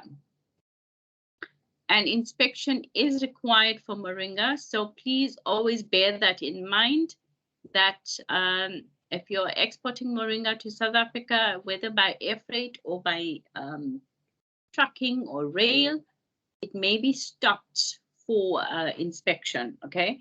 So it's not something that should surprise you. You just need to be aware that there's extra cost that you'll be incurring. Medicinal plants, here again, you need import permits, and it will depend on the plants themselves. And also you may need a site certificate depending on what it is. Okay? And inspection is required, so you will most likely be stopped. Look, even if you are coming in on a plane in South Africa and you have fresh fruit with you, they will stop you here at the airport. South Africa has been known to do that. They will check your goods and they will confiscate it if you don't have an import permit. So even if it's a small amount of goods, you need to be very careful, because sometimes you will need an import permit, even if it is in your hand luggage. You cannot just bring stuff into South Africa, especially when it comes to any plant products, agricultural products, and food products that's not processed. So please always be careful with what is brought in, because they will, even if you bring it by plane just to, as samples, you still need to make sure that you have an import permit for it. Handicrafts and accessories, you don't need import permits, but you need to be careful if it is leather goods. You need to be aware that you might need permits for leather goods or any products that manufactured using animal skins. Cosmetics, you may need site certificate depending on what your raw materials you're using. Because a lot of cosmetics are manufactured with different herbs and different fauna and flora. So you just need to make sure that it's not on the species that is on the endangered list. Under cosmetics, you need to be wary that you may need to pay excise duties, and that is 7% of your FOB value plus 15% of FOB value, plus your duties. So please note, excise duty may not be applicable to pastes and intermediate products not up for sale by retail. Excise is not applicable when imported from Botswana, Kingdom of Lesotho, Namibia, and Swaziland under the SACU agreement. But please be aware that you will need your certificate of origin if you do not want to pay that excise duty. Moving on to PPE, you don't need license requirements or import permits, but a tariff rate quota may apply because PPE may form part of textiles. So if you're looking at things like face masks,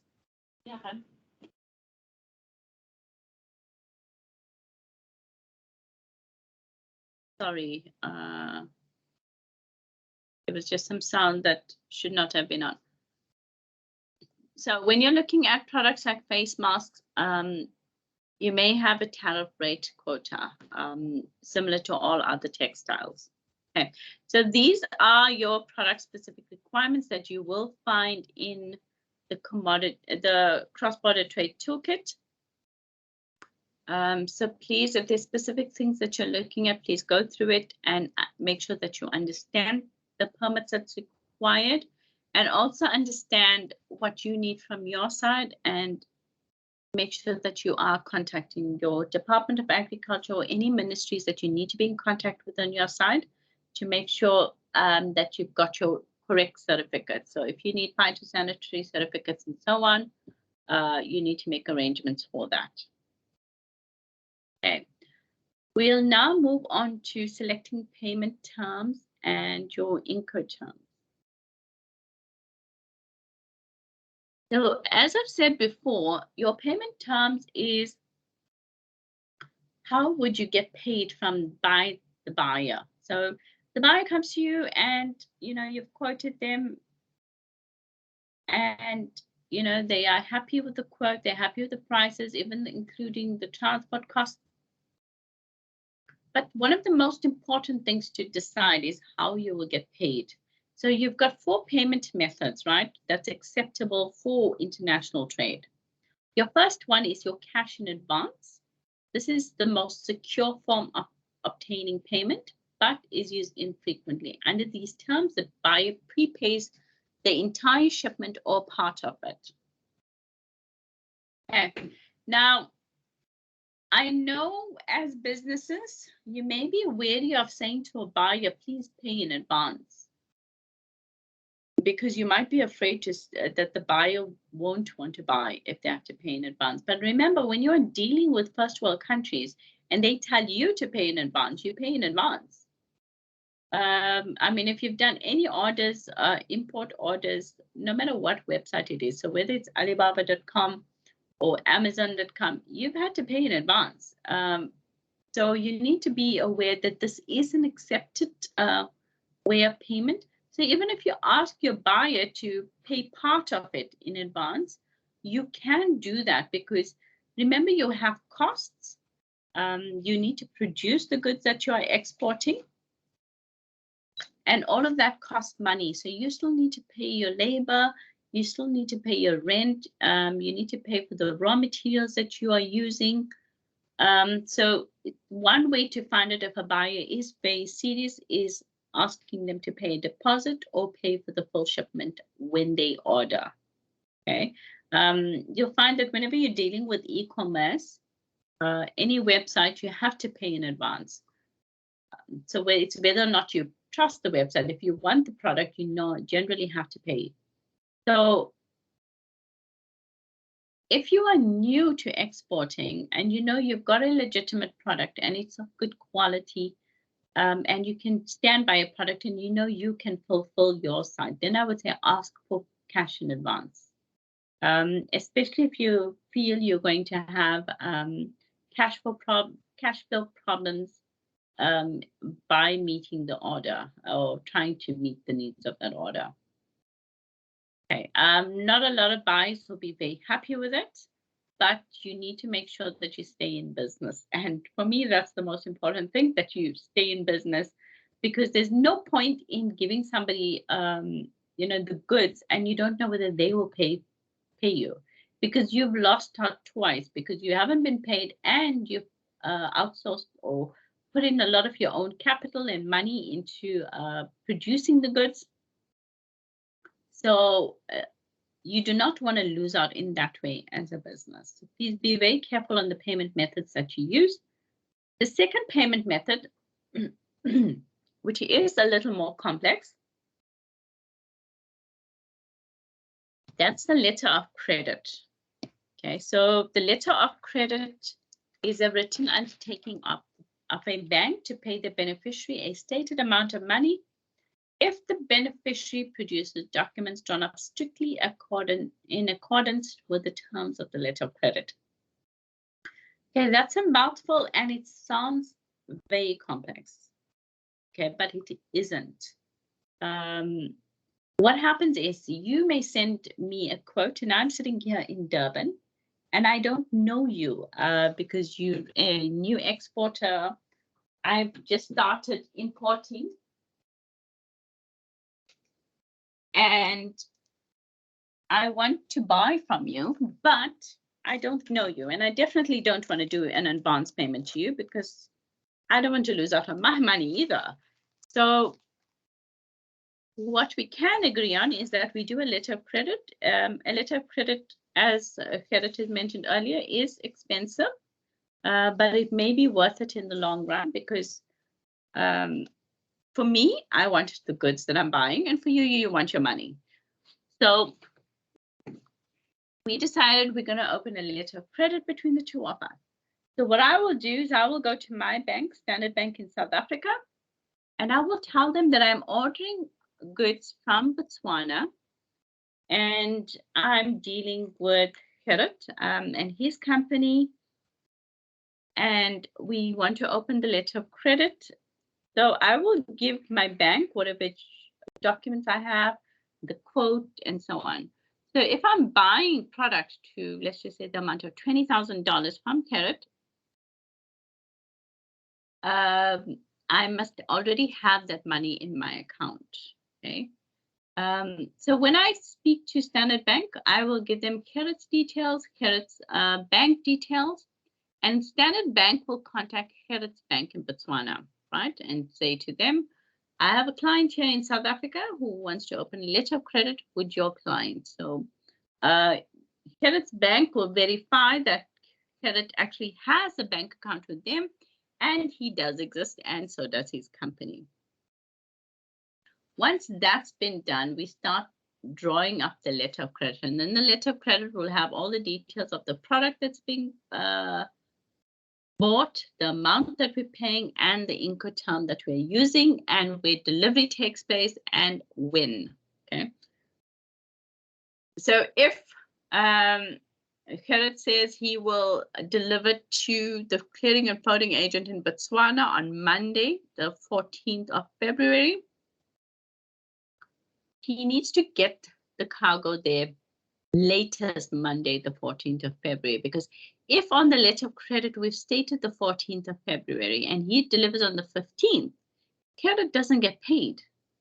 Or if he said he's sending 10 cartons and he only sends 9, or if he sends 11, Gerrit doesn't get paid. So everything that's stated on the letter of credit has to be done to the T. There is no negotiation afterwards unless you want to go and change the LC letter of credit, and that will cost you more money to change it. So before you enter into a letter of credit, make sure you can do what you said on that letter of credit. So if you said you are making delivery to the clearing and forwarding agent or the shipping line on Monday the 14th, and you'll get your bill of lading or your transport bill of lading from the shipping line on that day, with that date, then yes, okay. But if you have any doubts, you change the date at the beginning. If you feel that the shipping line may not accept it, or you might get any delays, then you don't tell them the 14th, you tell them the 16th or the 18th, whatever is going to be reasonable and feasible. Do not ever state something on the LC if you cannot do it, because that means you will not get paid. Remember, this is a documentary credit, so the bank doesn't come and check that you've sent 10 cartons physically. They don't care about that. What they care about is what is on the bill of lading, what's on the letter of credit, what's on the commercial invoice, and what is on the packing list. Everything has to be according to what's on the letter of credit. So that is what makes the letter of credit complex. And this is not something that the bank has come up with, oh, let's just check everything. They are governed by the UCP 600, and they have a process that they need to follow with the letters of credit. They have a certain amount of time that they check the documents. If they're happy with the documents, then they pass it on to the next bank. If they're not, they have to send it back to Gerrit and say, Gerrit, your documents are wrong, and we cannot make a payment to you. So these are important things to remember about the letter of credit. So yes, we've entered into a letter of credit. Gerrit has packed the cargo. He's got all the documents ready. He's got the commercial invoice, the packing list, the transport bill of lading, right? And he's got the certificates that he needs, the phytosanitary certificates or any other certificates that may be needed.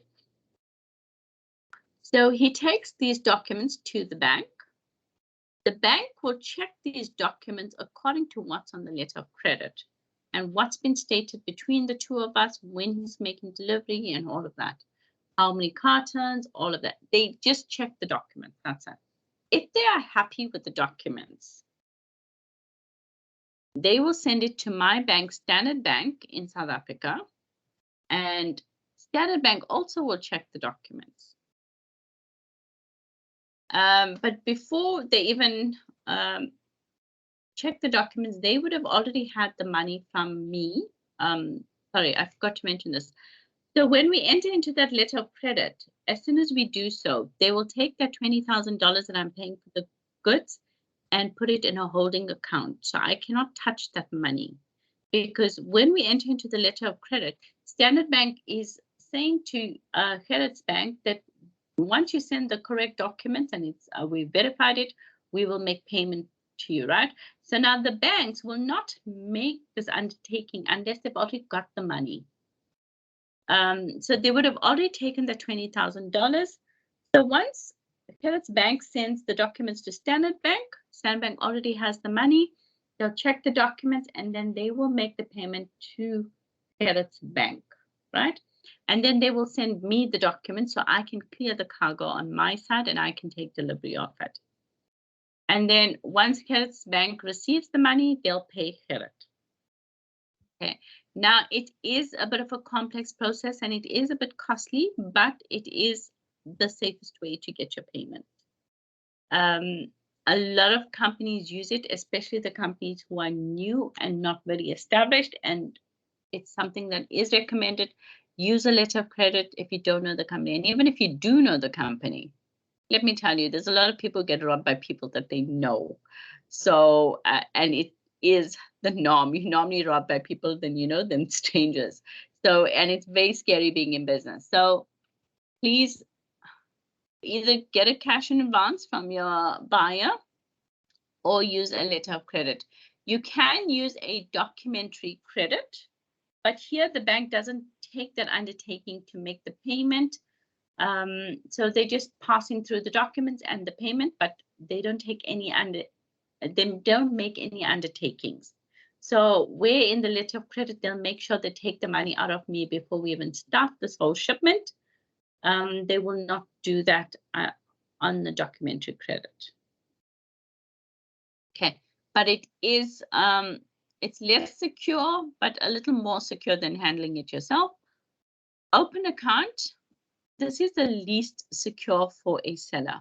This is where you send me the goods and the documents, and then I will pay you when I get the documents or the goods, okay? So selling is said to take place on an open account basis when the shipping documents are sent directly by the exporter to the importer, who remits the agreed price. These remittances are usually carried out through the buyer's bank. Okay, please remember,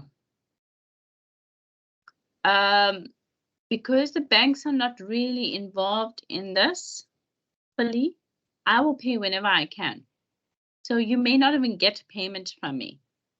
So please be careful when you're using these sort of payment methods. I would strongly advise against it. Yes, it is a payment method and it is an option, but these are usually done between companies that are within the same organization.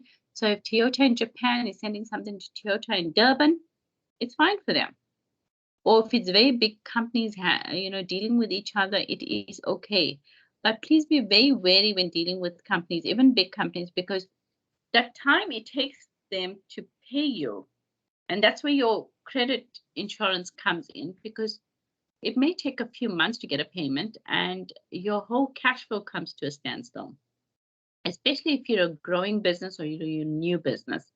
So when you're deciding on your payment methods, be very careful and think it through. I would say, sometimes you'd rather say, no to an order if somebody refuses to pay. Because remember, you're spending money to produce a product to be sold. And if you don't get that money back, it may take a while for you to find another buyer. Your business may go under in that time. So be very careful about how you handle your cash flow in your business. So you've got your payment methods, you've got your cash in advance, your letters of credit, documentary credit, and your open account. Now what we move on to is your contract obligations, and this will just go through. Sorry, Mary. Yes. Maybe I can briefly go back to the previous slide. Yes. Yeah, I think what we need to understand is that if you look at the payment methods, and it's extremely important to get export going, to get that right. It's almost like cash in advance. All the risk is on the buyer. They pay. You might take that money, run to Mauritius or whatever you want to do, and never deliver the goods. So it's like the last one, open account, is basically you supplying and then going to a very strong church and hope that you get paid. So it's between these that you have different, let's say, securities. So it is really how you negotiate the contract. I would say normally when it's your first time selling, the buyer doesn't know you. You don't know the buyer. And then a letter of credit in a way is a secure way for both parties. They will put in the money basically in your bank, but you won't get it until you provide documentation that the goods have actually been sent, like an original bill of lading. So it is between that, but you could still negotiate 60% cash in advance and the balance when they receive it. But it is really how you run your business and also how desperate you are. If you got certain goods and nobody wants to buy them, and the only way to buy them is sell them is on an open account, yeah, it's more risky. But I think getting the payment methods sorted out, yeah, it can be risky.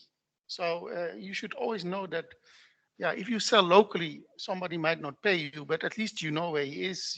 You have local legal systems. The moment you go abroad, it becomes a lot more complicated. So I just wanted to add that. Over to you, Mary. Thanks, Chris. I think it's very important that you do add on these things because you've got that experience, which you can advise people with. Because, you know, theoretically, you could understand all the payment methods, and you could be making the right decisions.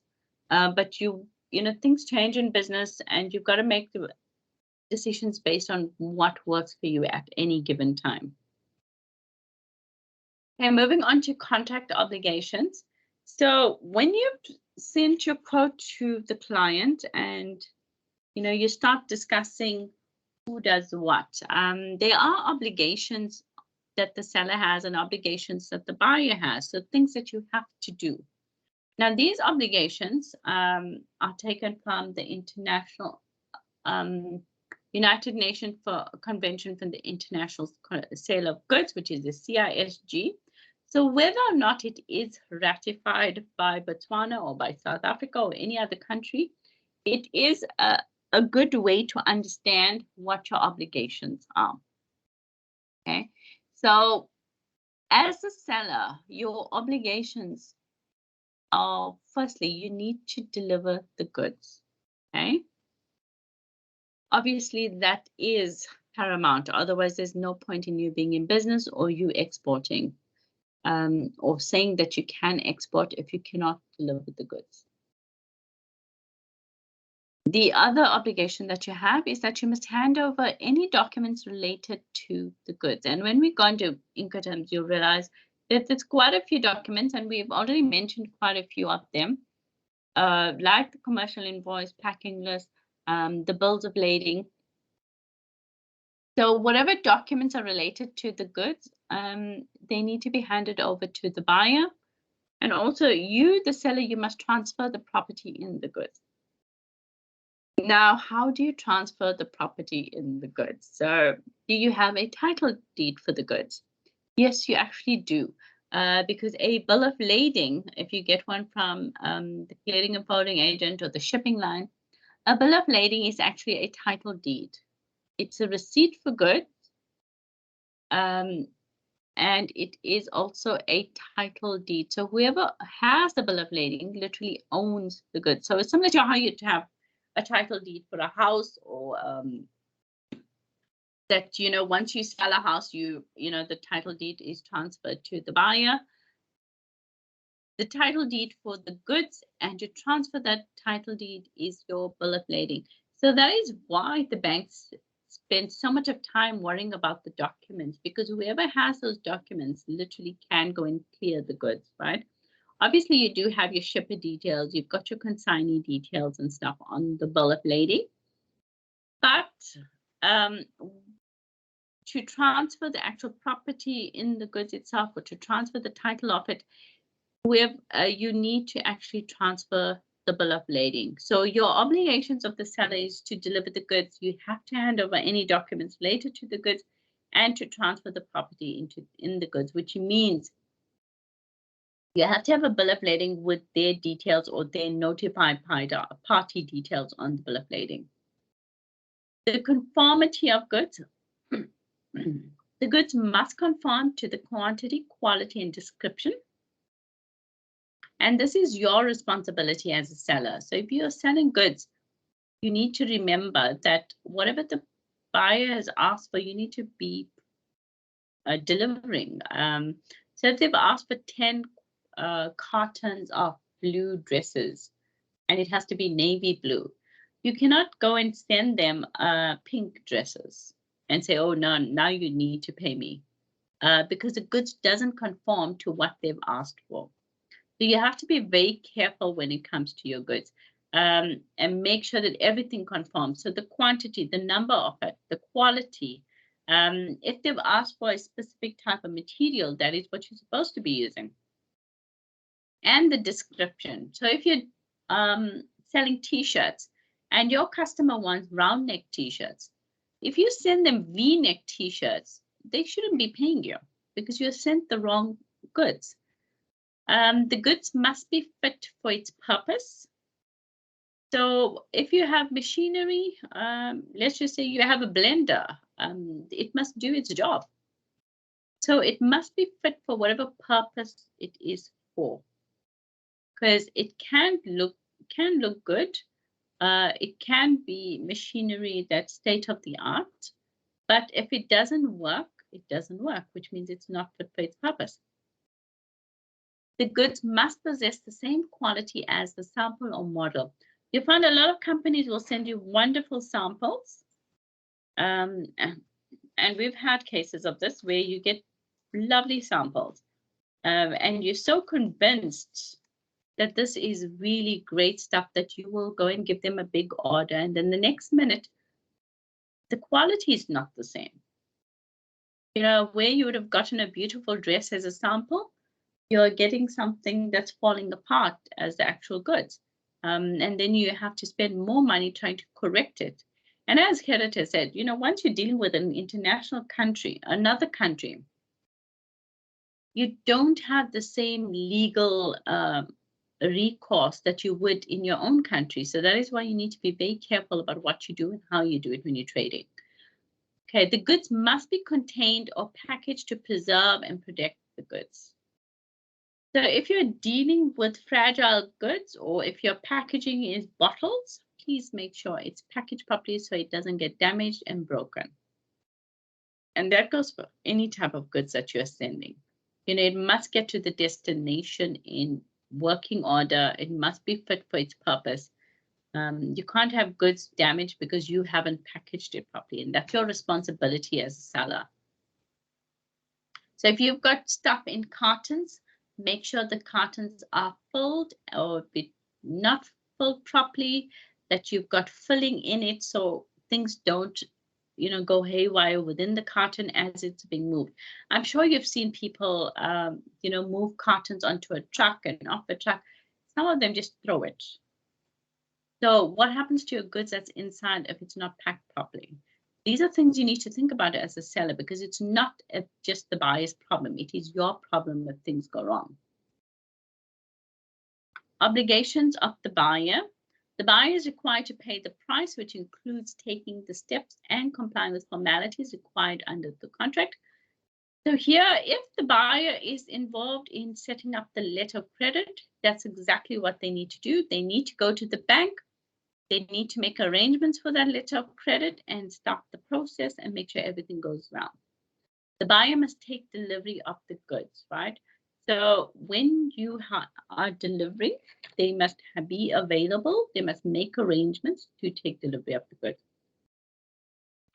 So remember, as a seller, you need to deliver the goods, you need to hand over any documents, and you need to transfer the property and the goods. And don't say to the buyer, okay, well, it's been packed in the truck now. The documents are not my problem. It is your problem. It is your job to hand over those documents. And that is why when you're getting your shipment ready, you work on the documents at the same time. And if you go through the toolkit, you'll see it is explained in what you need to do during your shipping stage. And don't forget the conformity of the goods. Always, if you're quoting something, make sure you can provide those goods. And then the obligation. Mary, yes. Let me just interject and just like documentation. I want to give you an example.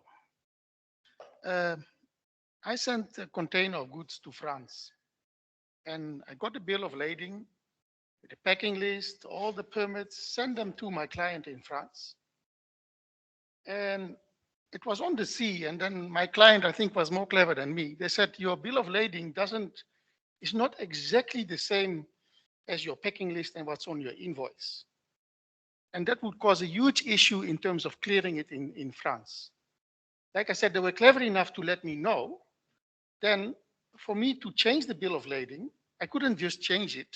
I had to make sure that the original bill of lading, which I had sent to France, was collected and retrieved. Because like Mary said, a bill of lading is a legal document of the ownership of the goods. So it's only after they managed to receive the original, or let's say trace the original document, it was somewhere in a clearing agent, and it was brought back to the shipping company, that I could go back to my shipping company and get a new bill of lading. And it did cost me $100 to change that.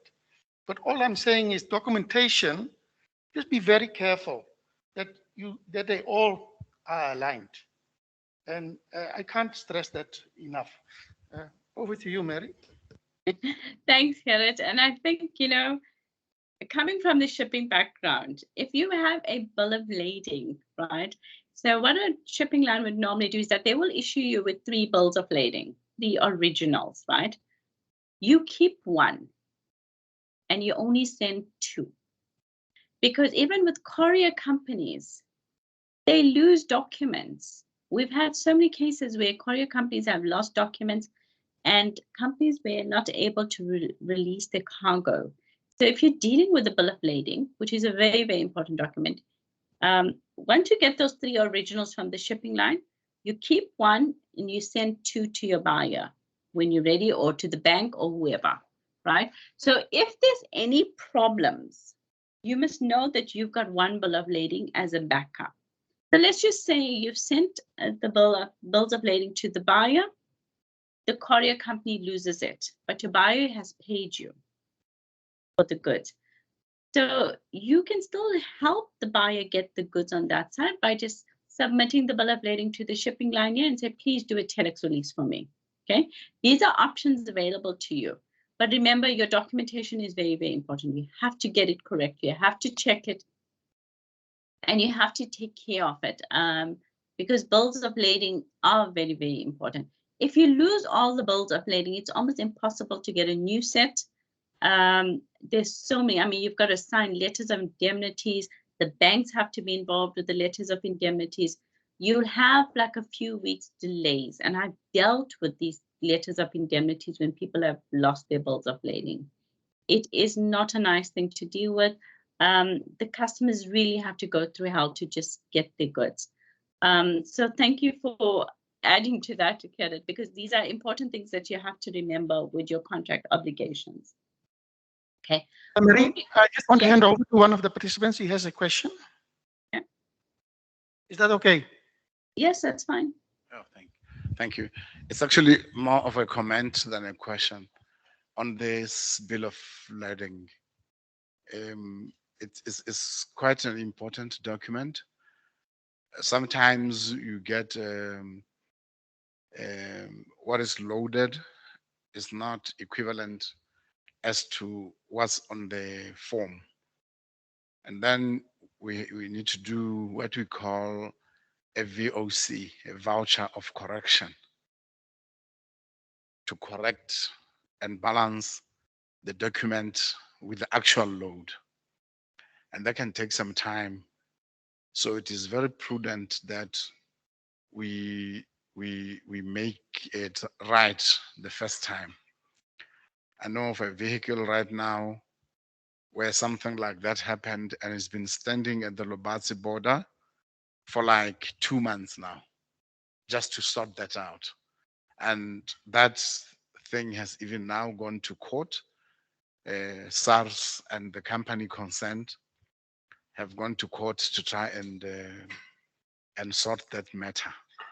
So the voucher of correction does help to sort that, but the best way is to get it right the first time.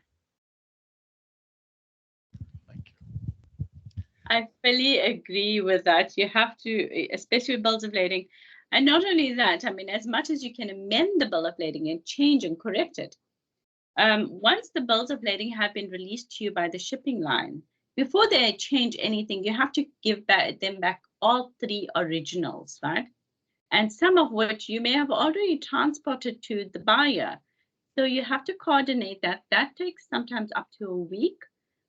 Only once the shipping line has confirmed that they've got all 3 originals, will they make any changes, and only the changes that they can actually make.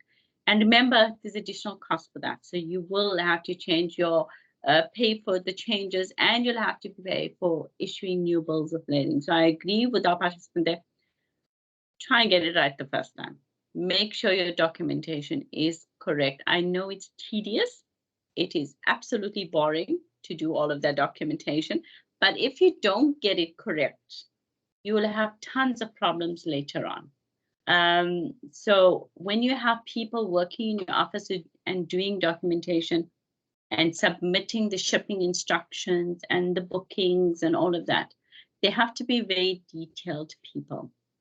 They need to focus on the actual details and get everything correctly done the first time. This is the only way to avoid all of these costs and reduce the delays. The documentation can create so much of delays. It's unbelievable that, yes, for months, something will be sitting at the border. There is no way customs is going to release it. And they will be well within their rights not to release it. So even if you do take it to court, you may not win. That's how hard it actually gets with these documents. So yes, please make sure it is correct right at the beginning, and avoid all of the delays. Make sure you have the right people working on your documentation and they know what they're doing. Okay, moving on to contract remedies. So both the buyer and the seller have rights. So remember, you've got obligations as a seller. You've also got rights as a seller. So the buyer's rights include, they may claim for damages. So if anything goes wrong, so if you sent the wrong goods, the wrong quality, or it doesn't get to them on time, they may claim for damages, or they can request substitute goods if the goods do not conform to the contract. But remember, when you have these things, it's extra cost for you, the seller.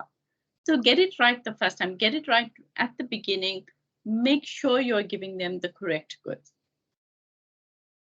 The buyer may require the seller to repair the product. The buyer may fix an additional period of time for the seller to perform his obligations, or the buyer may terminate the contract. Okay. The seller's right. So if you have not delivered on time, the buyer is well within their rights to terminate the contract. The seller's rights, you may claim damages, which means that if they do not pay on time, you may claim interest or whatever it is, some sort of agreement that you can come to. The seller may require the buyer to make payment, take delivery, or perform his other obligations.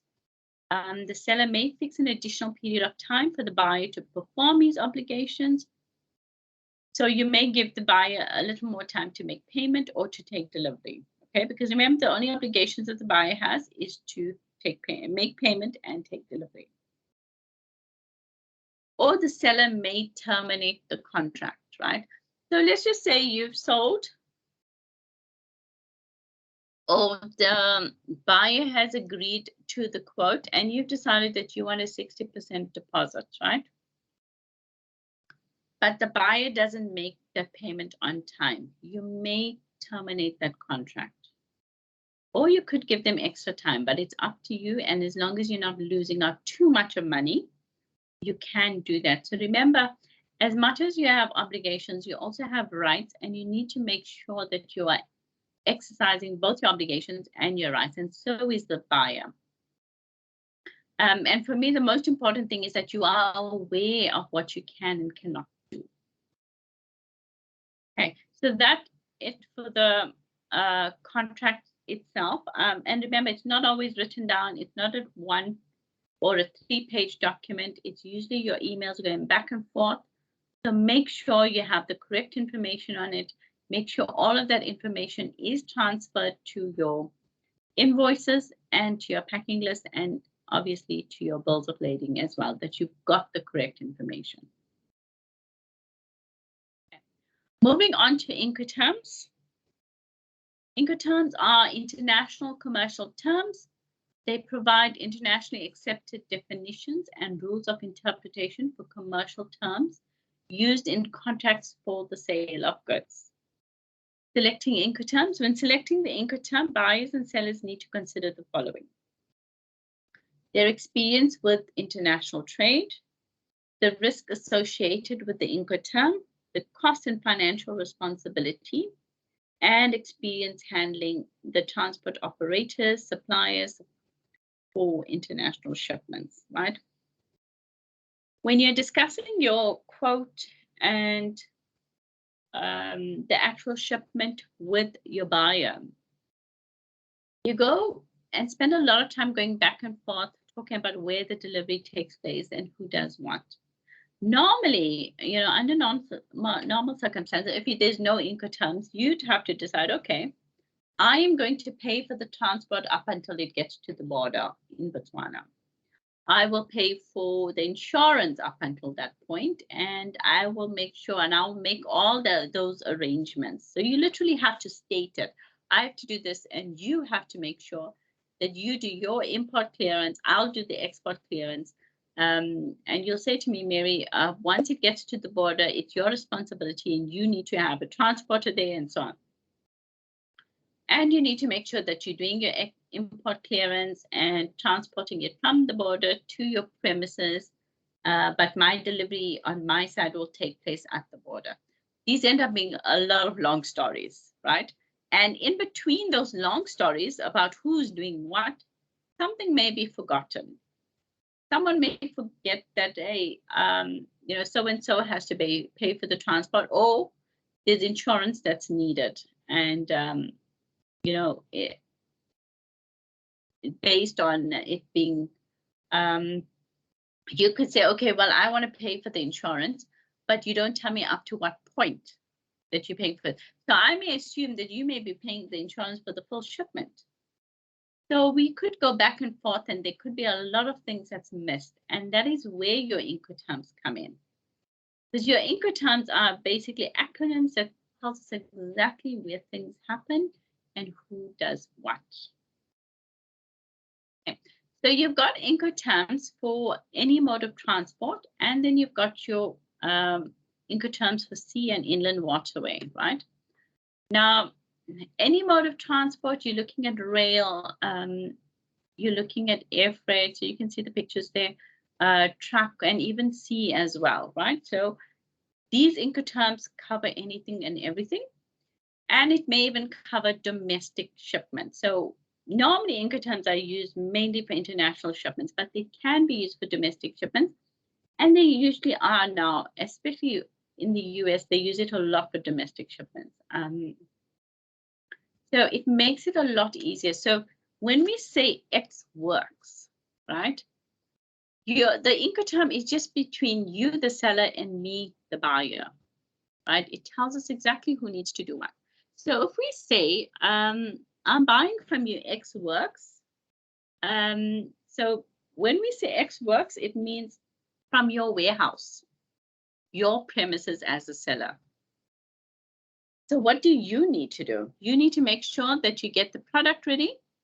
You make sure everything's correct, packaged and checked. And it must be ready to be packed onto a truck or any other transport that I send, right?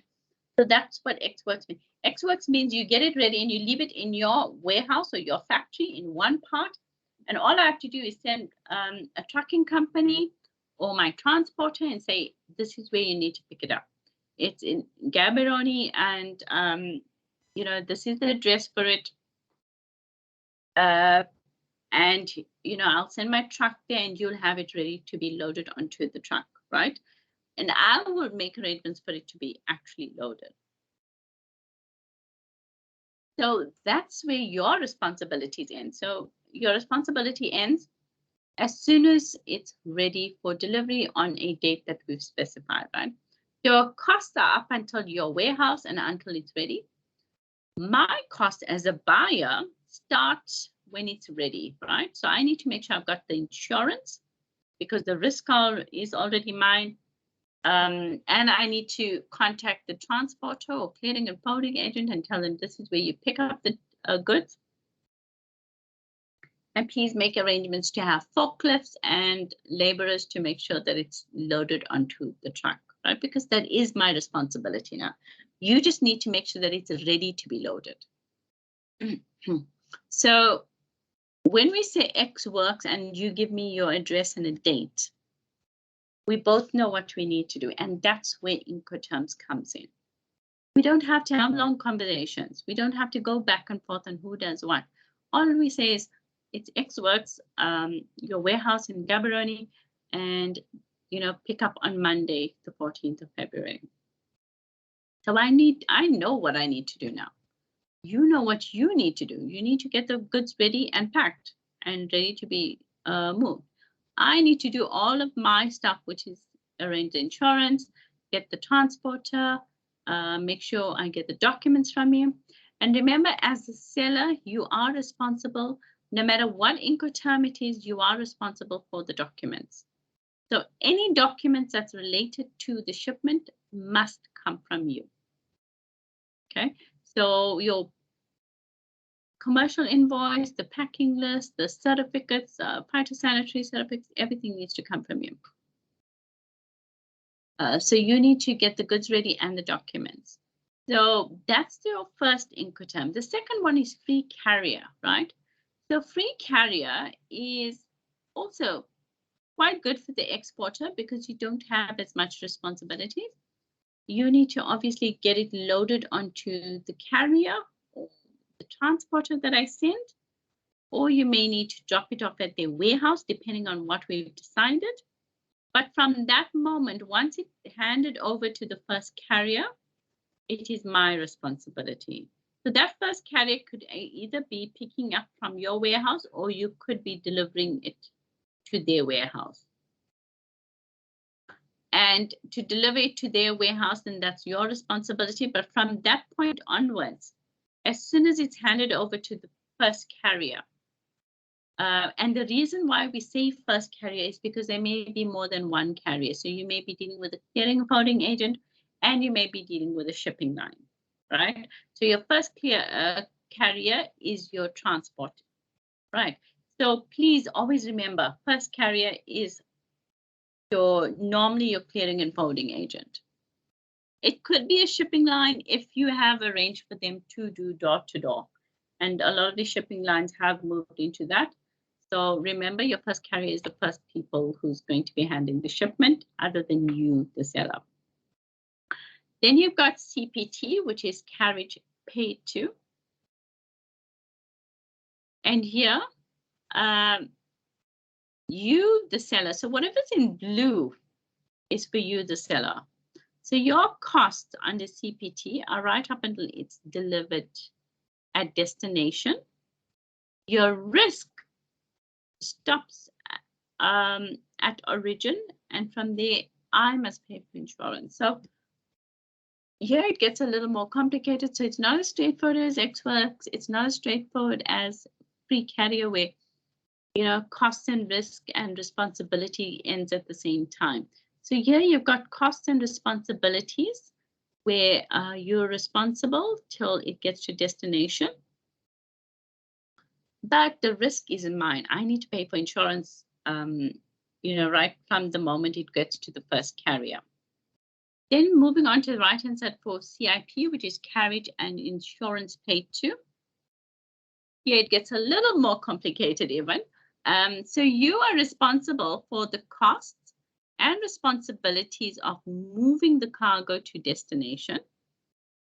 The risk is mine, right? But you buy the insurance on my behalf. So here we're saying that you'll pay for the cargo to come to Durban, right? But once it gets to the first carrier, the risk becomes mine. So if anything happens to the cargo, it's my problem. But you will pay for that insurance on my behalf and buy the insurance on my behalf because you may be more aware or better at doing it, right?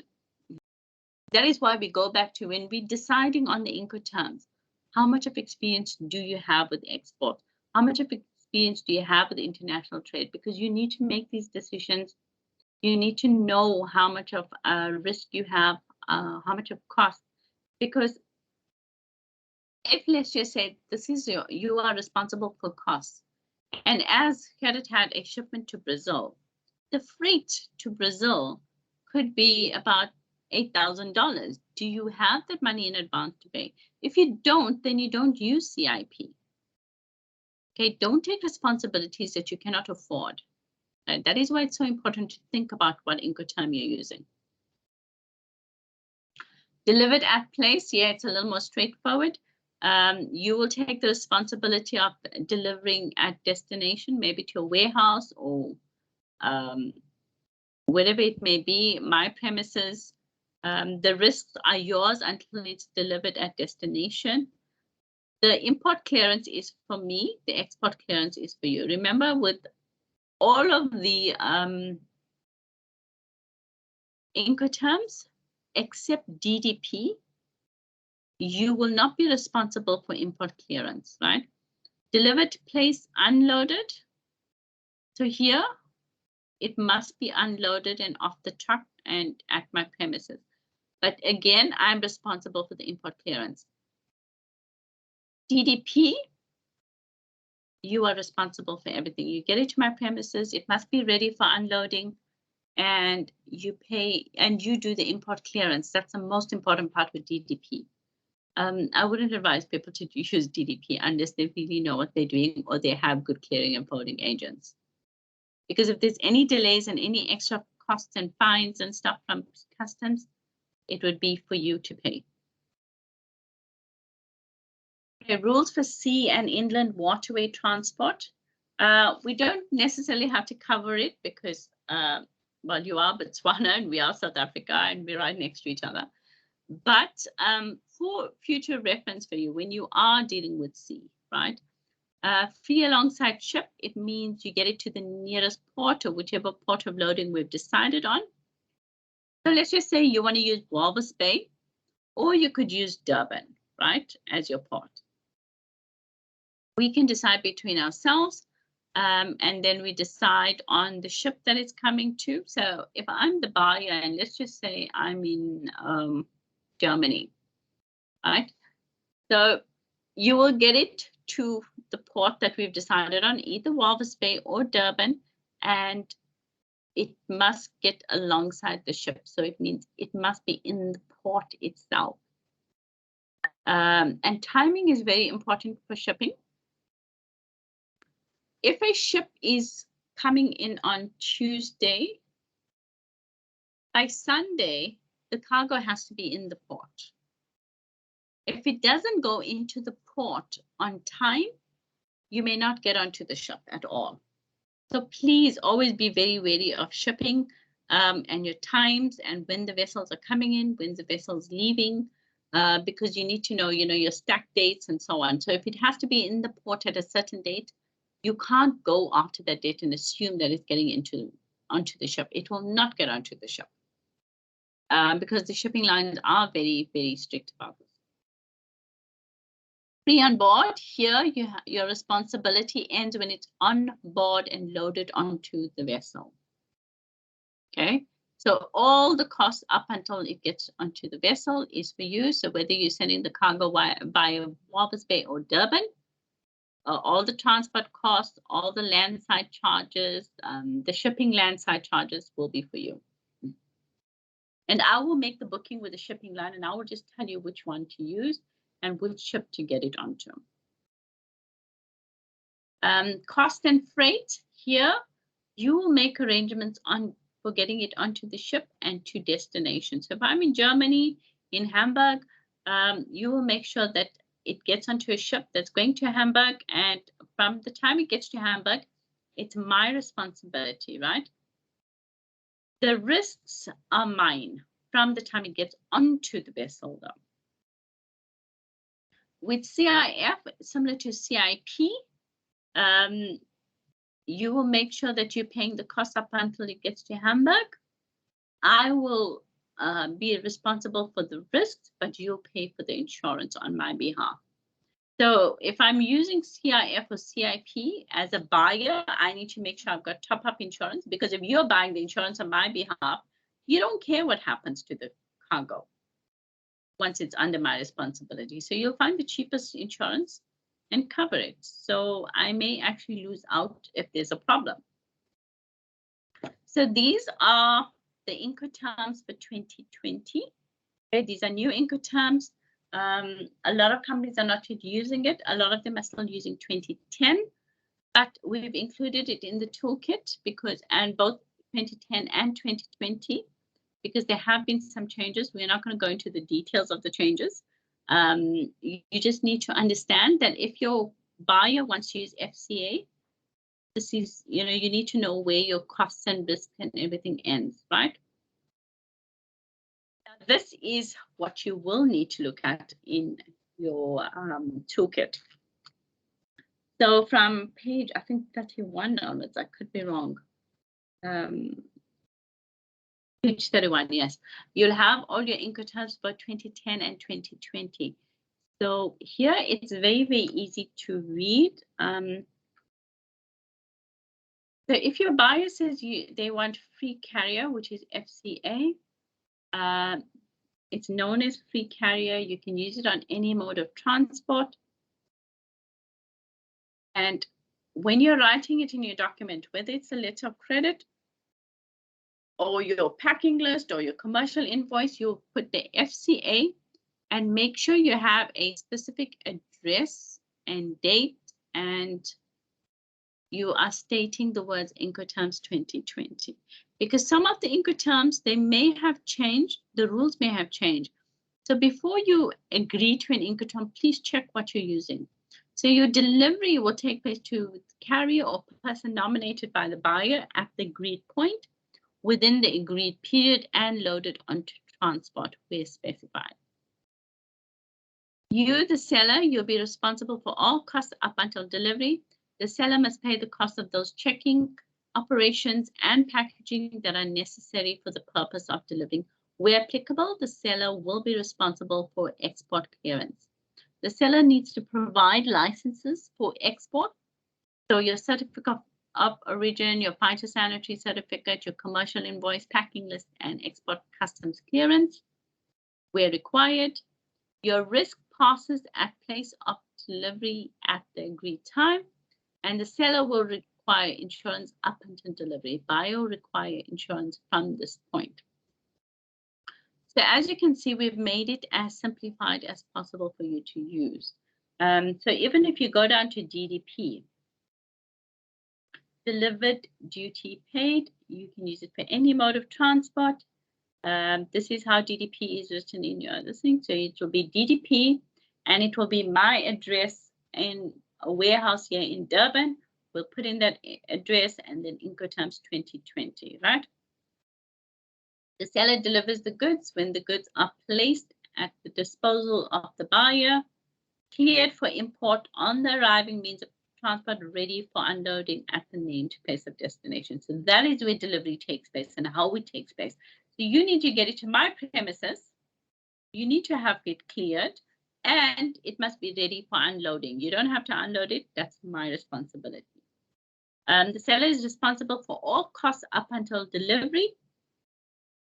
The seller must pay the cost of those checking operations and packaging that are necessary for the purpose of delivering. The seller will be responsible for export clearance and import clearance. Seller procures contract of carriage. DDP represents the maximum obligation of the seller. The seller needs to provide licenses for export, your certificate of origin and phytosanitary, commercial invoice, packing list, export customs clearance, and the seller has the obligation to clear the goods for import, pay import duties, and carry out any customs formalities. The risk passes at place of delivery at the agreed time. Seller will require insurance up until delivery at the buyer's disposal. So whatever you've chosen, all you have to do is go into the toolkit and look at, okay, what do you need to do? What does the buyer need to do? And you will know what your responsibilities are. Okay, so going to the sea and inland waterway Incoterms. So here you need to remember that when you're using these Incoterms, you insert the named port of shipment. Okay, so FAS, which is free alongside ship, FOB, free on board. In many cases, you may have to insert the name of the vessel. But just be careful, these things do change because especially with the changes that's been happening with shipping and the delays and so on, it's endless changes. So ships may decide to omit Durban. So because, you know, if there's a strike in Durban, they may say, okay, they're not coming into Durban. So your ship name may change. So when putting in information into the letter of credit, try not to be too specific because you may need to change. So if you say, okay, we're using the South Marino Marsway from Durban on this date, it may not happen. The ship may change, okay? So be careful of those things. Cost and freight, you're going to use CFR and named port of destination. So if it's Hamburg, that would be it. Cost, insurance, and freight, CIF. So the two main ones that's used normally is FOB and CIF. So FOB, the seller delivers the goods on board the vessel nominated by the buyer at the named port of shipment. The seller is responsible for all costs up until delivery. The seller must pay the cost of those checking. So your delivery, remember, happens on board the vessel once it gets onto the vessel. That's where your responsibilities end, right? The seller will be responsible for export clearance. The seller needs to provide licenses for export, certificate of origin, phyto, commercial invoice, packing list, export customs clearance. The risk of loss of or damage to the goods passes when the goods are on board the vessel, and the buyer bears all costs from that moment onwards. CIF, the seller delivers the goods on board the vessel. The seller is responsible for all costs up until delivery, includes the cost of carriage and cargo insurance on behalf of the buyer. Please note, on behalf of the buyer.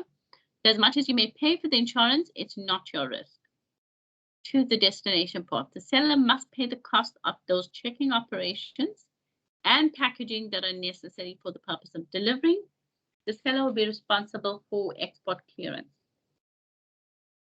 Okay, so the seller needs to provide all the documents, and the risk of loss or damage to the goods passes when the goods are on board the vessel, and the buyer bears all costs from the time the goods are discharged at destination port. The buyer should note that under CIF, the seller is required to obtain insurance only on minimum cover. So you may, as a buyer, I may need top-up cover. Should the buyer wish to have more insurance protection, it will need either to agree as much, especially with the seller, or to make its own extra insurance arrangements. Now, that's pretty much what Incoterms are. But remember, it's there to simplify life between the seller and the buyer. You don't need to know all of this by heart. You don't need to know what the responsibilities are. The reason why we've included it in the cross-border toolkit is so that you'll have a reference. You can always just go back to it, whether you've got it online or physically in front of you. It's easy to use.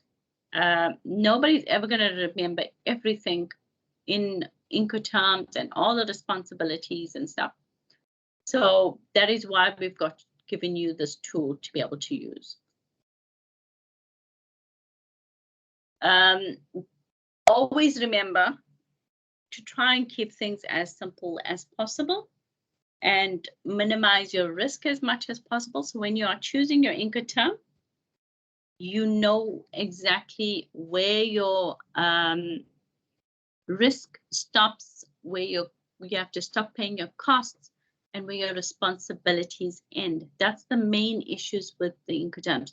So your risk, costs, and responsibilities. Who does what? Who contacts the transport companies? Who contacts the shipping line? Who makes the booking? Those kind of things. Who makes the payments? You need to be very aware of what happens with the Incoterms. Okay, so now we'll move on to creating a timeline for the export order.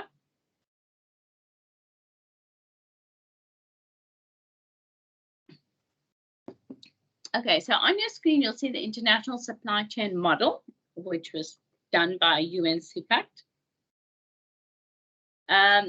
You've got your supplier, which is you, intermediaries. Sometimes you have brokers and so on, and transporters and all of these different companies, and authorities like your customs.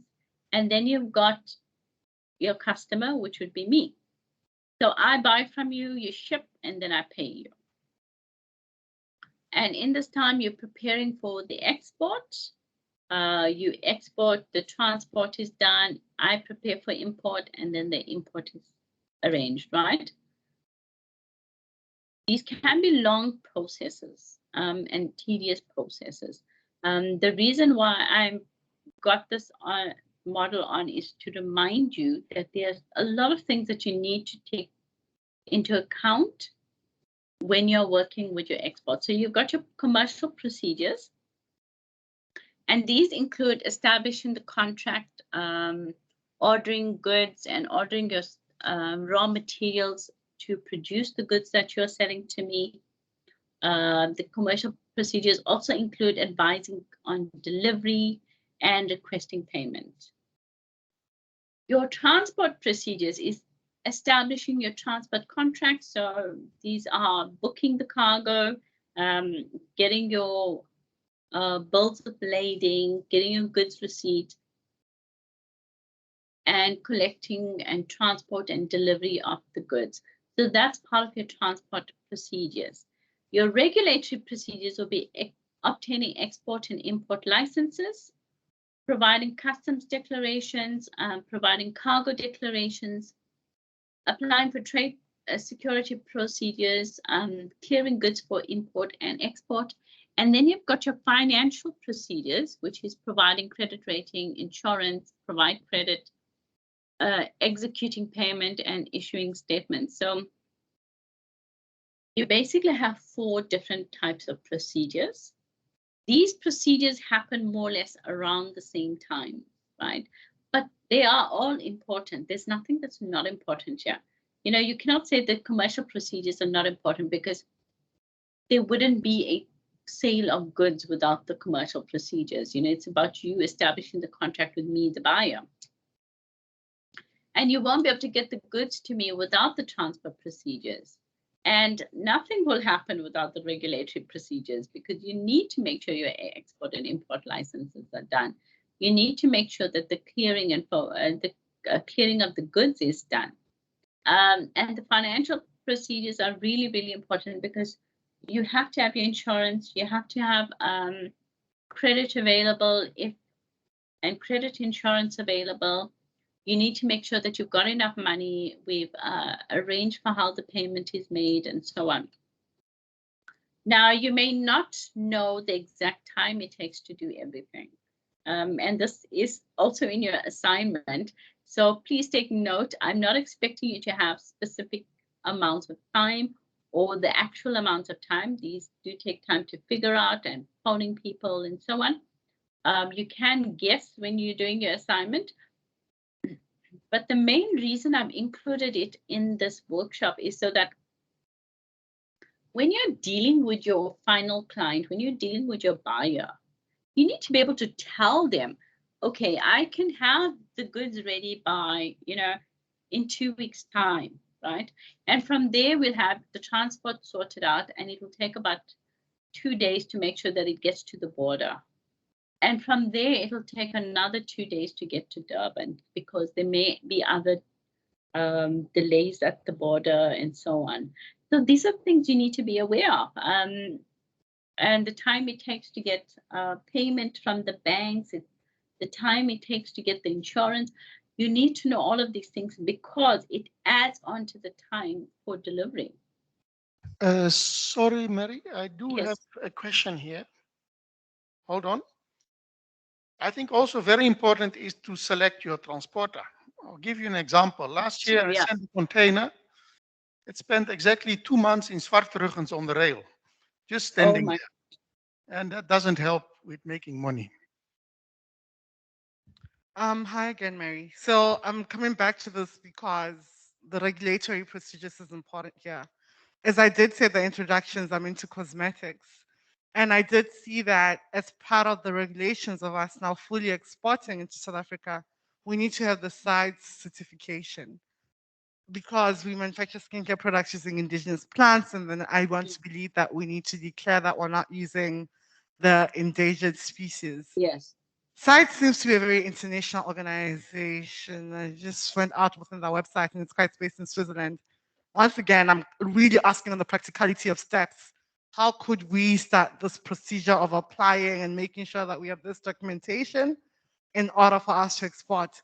And the other thing is, when does the SITE's permit being needed? Because we've been exporting for the past 2 years and we're never required to provide the sites or even have the exporter's permit.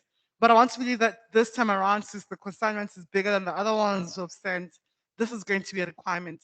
So how could you start applying for the sites permit? Yeah. It depends on your ingredients. And if you are on the site's website, you'll see that they have a link to have to the list of indigenous products and the list of products that you shouldn't be exporting. So if it's not on that list, then you don't really need to worry about it. But if it is, then you may need to get a site certificate.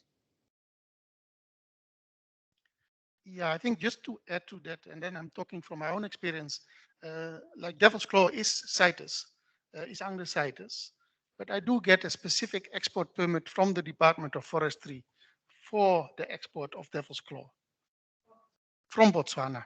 And that covers that base as far as I know. Mary? Thanks, Gerrit. Yeah. Yeah, so it depends on the ingredient itself and what you're using in the product. So please check the list. And if it's needed, then you will actually have to get those certificates. Okay, moving back to your procedures.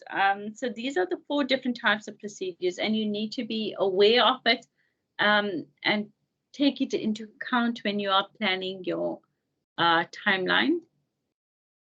So your export process would include your export quote.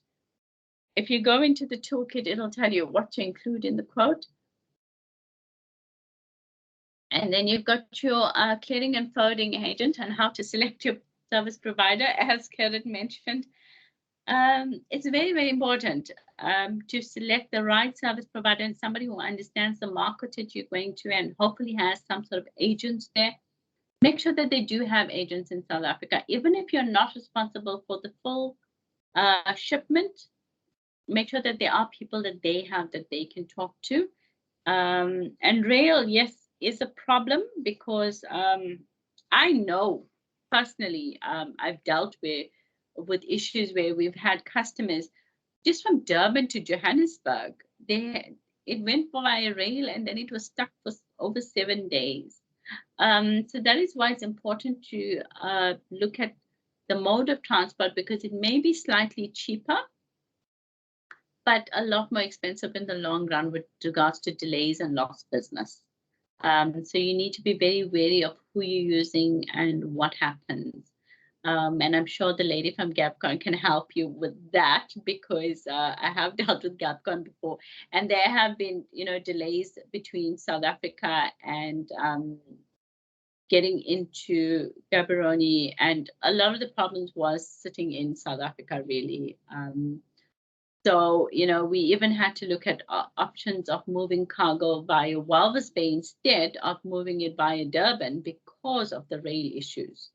So these are huge issues that's faced, and especially for smaller companies that are trying to export, you can't afford these kinds of delays. So where possible, even if a mode of transport is a little more expensive, but if it's more reliable, then rather go for it. Because remember, if you're sitting with rail, your cargo could be in the middle of nowhere.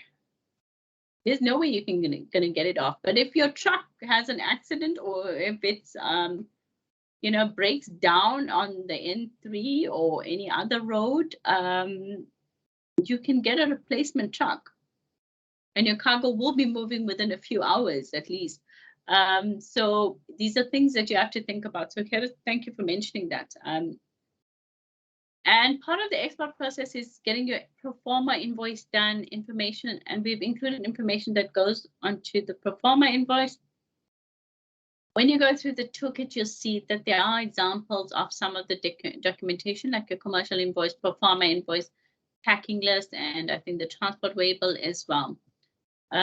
Processing the export order, ensuring that the order is according to the stipulated requirements from the buyer, preparing the shipping documents, making arrangements with the clearing and forwarding agent. So all of these things need to be done at the same time. While you're preparing the order, you have to be making arrangements for the documents. You have to be preparing your commercial invoice, your packing list, and making arrangements with the clearing and forwarding agent for picking up the goods. Receiving payment, you need to look at presenting the documents to the bank and making sure you've got the correct documents and they are correct. Every bit of information on your documents must be correct. As much as, once you get used to exporting, you do your copy and paste with a lot of documents, be very careful with that. Because even a small mistake can have your goods stopped and a lot of additional cost and time wasted. Okay, the last part of your export process is the after-sales service. And as Kenneth has mentioned, it's so important to have a relationship with your buyer and to establish that relationship and having a relationship of trust. So you must always keep the communication lines open. If there's a problem, address it. Do not hide from problems. If they complain, accept it. Having been in customer service, both in logistics and shipping lines, I've heard the worst complaints and I've been screamed at and, heard the worst of words, really. But ultimately, you cannot hide from problems. You have to listen to your client. You have to accept that they have a problem with your goods. Even if you don't understand their problem, you need to start listening. You need to offer them some sort of recourse and offer them customer service, really, because that's one way of getting your business and keeping it running. The other way is to make sure that you are letting them know if there's any delays, if there's any expected problems. If you've sent the goods and you realize, oh, damn, you've sent something that shouldn't be in the order, let them know in advance so, it's not something that surprises them or you've missed something in their order. Let them know. You rather let them know and help them make a decision in advance than hiding from it and then they open your shipment and they are screaming. The best things to do with customers is to give them as much information, deal with the issues as early as possible and find solutions to it. So if you've missed something, you can say to them, okay, I know I've missed this, but I'm offering to air freight it instead of sending it by a truck, or I'm using a courier to send this last bit of your shipment and whatever it is. offer something, because that will help you keep your customer in the long run. The import processes, this would be my import registration here in South Africa, me choosing my own clearing and forwarding agent and doing my import clearance, paying my customs duties and making sure I'm using the correct HS codes. Documentation, a lot of this I will get from you, like the commercial invoice, packing list, and transport waybill. And then the other thing to worry about is shipment stopped for inspection. Remember, when shipments are stopped, it's a delay. So a lot of the times it's stopped based on documentation. So please be wary of that. It could be the wrong information that's on your documents, or it could be some documents have some information and the next document doesn't have it. So your commercial invoice and your packing list may be different to your transport waybill. You have to make sure all the information is correct and it's the same information on all the documents for a specific shipment. Because customs looks for errors like that, and that's where they stop shipments. They've got triggers on their systems. So if they pick up that, okay, you've sent them one sort of, you've sent them a bill of lading with a certain amount of information, and a shipping line has sent them their own manifest with different information, immediately they will stop your shipment. They won't even think twice about it. So make sure all your documentation is correct. Import permits, that's for me to sort out and me to deal with our Department of Agriculture here. Okay, so going back to your timelines, establishing the contract procedures.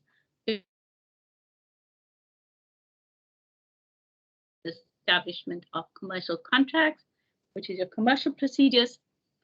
The arrangement of inland and cross-border transportation of goods, which is your transport procedures. The export and import formalities to meet regulatory requirements, your regulatory procedures, and the payment for purchased goods, your financial procedures. These activities involve collecting, presenting, communicating, and processing the data required for the movement of goods. They require cooperation between many actors, including exporters, traders, government agencies, and service providers from different countries. Now, I haven't done a timeline on this presentation, and there's a reason for that. If you're an exporter, I don't want you sitting worrying about a timeline. I want you to understand how long it takes to do things, but you don't have to do it in a specific timeline. It's just something that you need to be aware of to know how long it takes your goods to get to the final destination. But it's a bit of an academic thing to worry about. I just want, as an exporter, for you to understand these are the things I need to think about when looking at the timeline. This is how I will figure out how long it will take my goods to get to the final destination. And this is what I need to tell my customer, that actually I cannot send it to you in 2 weeks. You will get a delivery within a month. And then being honest about how long it takes, so you don't waste their time and your time by making promises you can't keep. And that's a very important part, because you need to establish a trustworthy relationship between you and the buyer. Because at all times you need to be aware of what's going on, and you need to make sure that you are following the correct procedures. Okay, so as much as I say in the assignment, create a timeline, I literally just need you to figure out how long it will take for the goods to get from you, from the quote stage, right to me on the delivery stage, right? Okay, so before we go into the brief on the assignment, I just want you to take down my details, my email address and my WhatsApp details if you need to contact me. Or you can actually contact me via Carrot. I'm just going to open up the assignment in the meantime. Carrot, does everyone have a copy of the assignment question? In the next 2 minutes, they will have. So let me distribute the question, the assignment right now. Thanks. Okay.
Yes, Mary, we all have the assignment. Okay, great.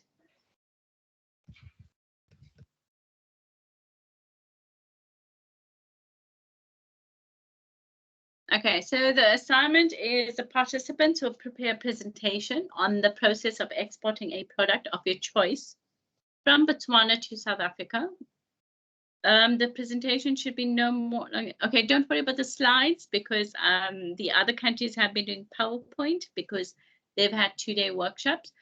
So what you will need to do is put yourself in groups. Gerrit, I'm not sure how many participants you have there. I think we have about 15, 16 participants. So I think we'll have 4 groups. I've got 4 flip charts, and each group of 4 will jointly do the assignment. Okay, perfect. So once you get yourself into a group, you're required to select a payment method and Incoterm. So figure out what product you want to export.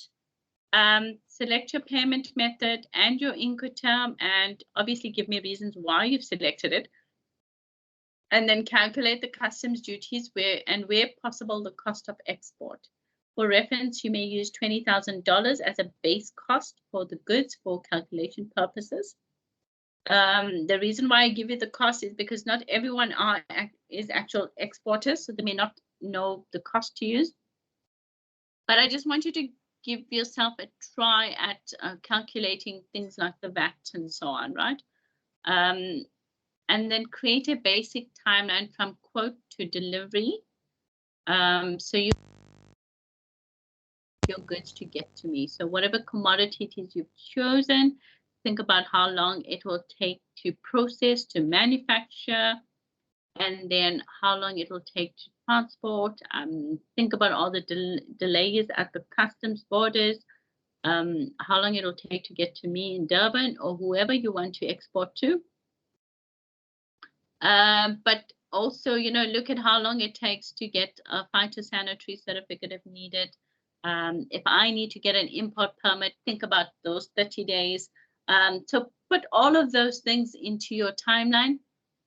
It doesn't have to be perfect. I'm not looking for perfection. I just want you to be able to use the toolkit and use the information that's on it and be able to go through it properly. The last part is to list the type of barriers faced when exporting your selected product and how these barriers can be alleviated. So on the one hand, we all know what the problems are. Okay, we go through the problems all the time. It's general issues that's faced, but let's not just assume someone else is going to fix it. Look at how, as a group within that room, what solutions would you find, considering what those barriers are? And that for me is a very important part because this goes hand in hand with what we've been trying to do from the USA Trade Hub side, with giving you the skills and with helping with the exports and all of the other issues that's been faced and the other programs that they've been working on with encouraging exports, whether to South Africa or to the US. There's a lot of programs that they've been involved with. But how do you take it on from there once the project is closed? You know, how would you approach? Who would you approach to sort out these problems? So it's things like that that I would like you to look at. And remember, you are in a room full of people, so please make sure you are networking and use this time with your group assignment to, you know, create those networks that you may need in the future, whether it's discussing exports or whatever issues you may be facing.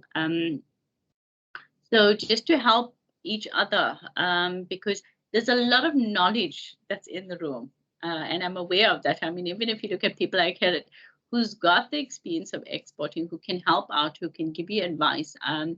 It's important to be involved with people like him and, you know, organizations like BEMA and Business Botswana, because these are the people who are dealing with the issues on an everyday basis.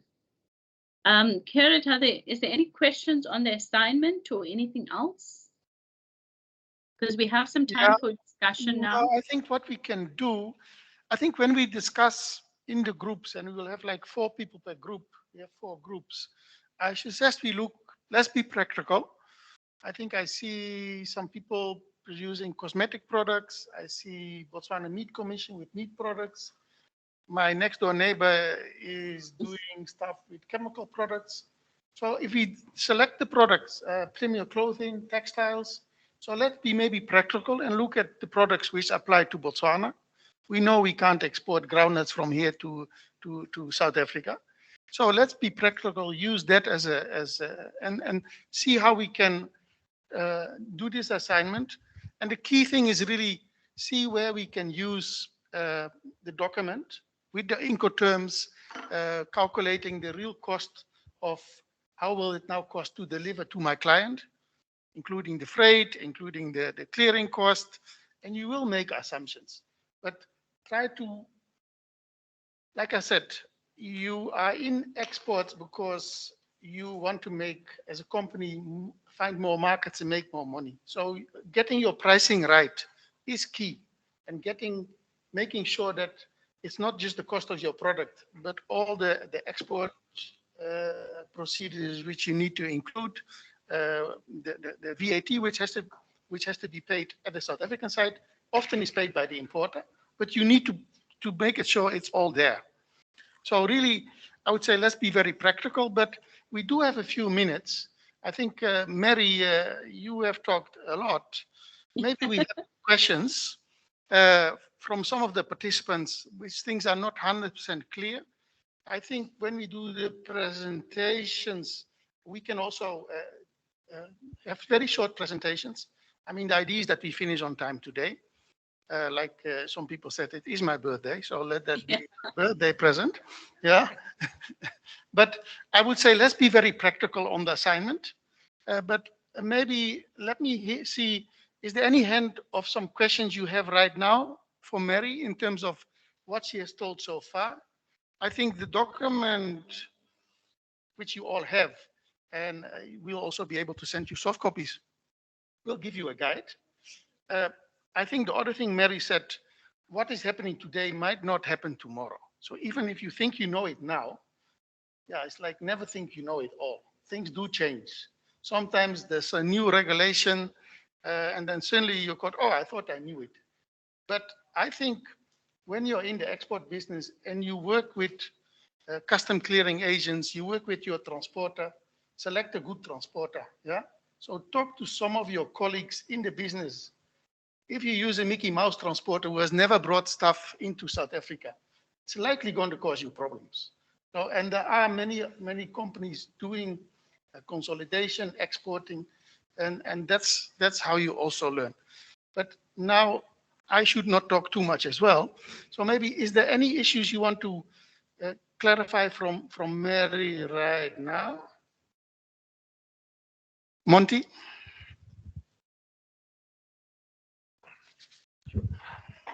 Yes, thank you very much.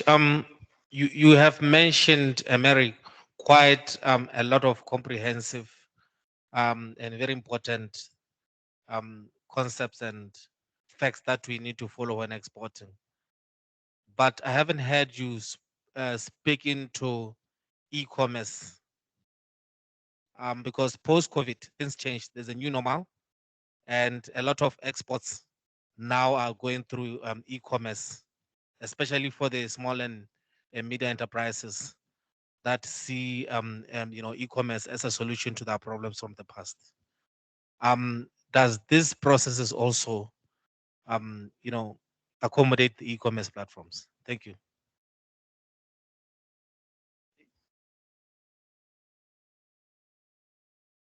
Thank you for your question. I think the reason why I haven't focused on e-commerce is a lot of the times it's smaller amounts of cargo. And, the USA Trade Hub has focused on e-commerce on other projects. They've done other, I think, presentations and webinars where they focus on it. They've even established I think it's the African Trade Platform, which I think Gerrit can provide more information, where sellers can register if they want to approach markets in South Africa. And some countries have their own e-commerce websites promoting local goods for exports. So the reason why I haven't focused on it is because I want to actually focus on the actual issues of exporting, the practical stuff, because the e-commerce part, yes, it's part of the advertising, but it's part of finding the customers really, but it doesn't tell you, okay, but these are the regulations you need to look at, or this is the issue that you might find with transportation, or these are the Incoterms that you should use. Because regardless of how you're selling your product, whether it's e-commerce or whether going to a trade show to find your buyer, you still have to follow the same process. So that's why I didn't focus on it, because there's so many other organizations focusing on e-commerce. E-commerce and digitalization is a huge thing. And I'm glad it is, because it gives you access to different markets that you wouldn't have had previously. And I've dealt with other companies, in other countries as well, who've been using e-commerce, but it's them selling very, very small amounts. So it's, one leather handbag or something at a time. So e-commerce is great for the smaller, bits of cargo that you're sending. And a lot of the times you can, get away from these requirements with, sending one leather handbag. You don't need an import permit for it. So here we wanted to focus on the nitty-gritty and the actual processes of exporting. So as much as I do believe e-commerce is very, very important, and it's an important way of finding customers, it's an important way of getting contracts and so on. But the aim of the toolkit itself was, to give you information on the Incoterms, on the payment methods, and what to look at beyond, once you get your first order and so on. And we, hopefully it's big orders. And that's what I wanted to focus on, because e-commerce is great for the smaller companies and smaller orders, and it's a way to build a business, and especially domestically. And you do have all these big platforms like eBay and stuff, and even in South Africa we've got TakeALot, but they come at a cost of operation. So the main idea behind the toolkit was to give you skills for the actual exports and figuring it out in a practical sense. Even with the assignment, as Gerrit said, you need to know what the costs are when you're exporting. You need to think about the transport costs when you're quoting and so on. So yes, e-commerce is great, but it's just one way of marketing your goods. And if you're looking at smaller items and smaller quantities, it's a lot easier to deal with. But those who are giving you the bigger orders, you'd have to, look at trying to get onto that African Trade Platform and any other platforms where you need to be, where there's bigger exporters. I hope that answers your question. Monty? Yes, you did. Thank you very much. A follow-up question, or maybe something different, is that Post the introduction of the African free trade agreements and your EPAs, how has this improved all this red tape? Because I think one of the, even though people are not pronouncing it clearly, is that it looks like there's a lot of red tape in terms of, exporting. So has the African free trade agreements or the EPAs made it easier, or is the same? Honestly, I think it's a bit too early to tell with the African Continental Free Trade Agreement. Not every country has signed as yet. There's still a lot of negotiations happening with the tariffs, with the commodities and so on. And as much as we'd like to think that free trade agreements would help with the barriers, it's only once it's put into practice that it may help. But there's a lot of non-tariff barriers that people are facing. And, as you mentioned, like, digitalization, which is something I'm going to be looking at with researching really soon. Digitalization will give a lot more people access. And right now, there's still a lot of customs procedures that's still very manual. And these create problems. I mean, you have still issues of bribery at the borders. You've got harassment happening. A lot of businesses are not registered when exporting, and especially women-owned businesses. So there's a lot of non-tariff barriers that are still in place. And the African Continental Free Trade Agreement, they do have different tools where you can report issues and so on. So the countries will be responsible for addressing them. So if you go onto the African Continental Free Trade Agreement website, you'll find that they do have these tools that are available. How well people know about it, I don't know, to be honest, because it's all still new and they are still establishing themselves. So I think, it'll take another year or two before it's kind of fully fledged and where people can actually say, okay, it's helped me in this way and this is how it's affected the non-tariff barriers and so on. But at this stage, I think it's still quite early.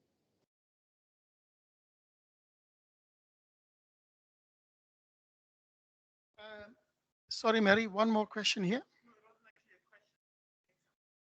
Oh, in practicality, we're still better off than AFTEC itself. We're still facing the same barriers that we faced before AFTEC was even formed. Well, literally where we were. So it's just on paper. It's not yet implemented. Honestly, it's like expecting overnight results, which is not possible. And I think, we need to look at Africa as a whole continent, right? Okay, we've got Francophone countries, we've got English-speaking Anglophone countries, and we've got Portuguese countries. So even with that, there's language barriers. And then each country is following their own rules. There's totally different types of government. It is not like a unified way that Africa deals with each other. So it'll take a long time, until we can actually say, okay, well, there's free trade, there's easy movement and all of that. I mean, we are going towards that, with visas and so on. But like I said, it's not an overnight thing. We're not going to get overnight results. And it takes, individual companies, it takes groups of people within the countries to push for change, whether it's in your own country or to say, okay, we have this barrier between South Africa and Botswana, whether it's delays or whatever it is, we need to approach it.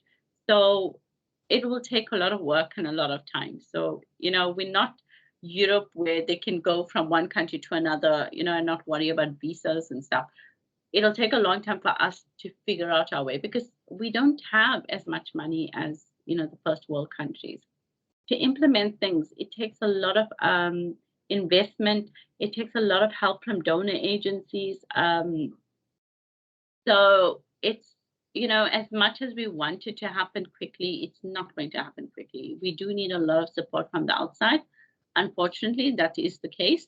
And not every country is going to be helped, to a certain level. It depends, on what's happening in the countries and so on. And it's also up to the governments on how much they want to push for exports from their countries and those sort of things. So there's a lot of policies in place. So these free trade agreements, they're great, and they're great as a starting point to move in the right direction, but they're not always the answer to everything. I mean, we've had SADC for years and years, and really, how much of benefit has it been if people haven't been using it properly and so on? So it's about businesses being more aware of working together, and locally, we all have to work together. Thank you, Mary. I mean, at the end of the day, we are here. We know that there are big agreements being talked about at very high level, but we have to do what we can do.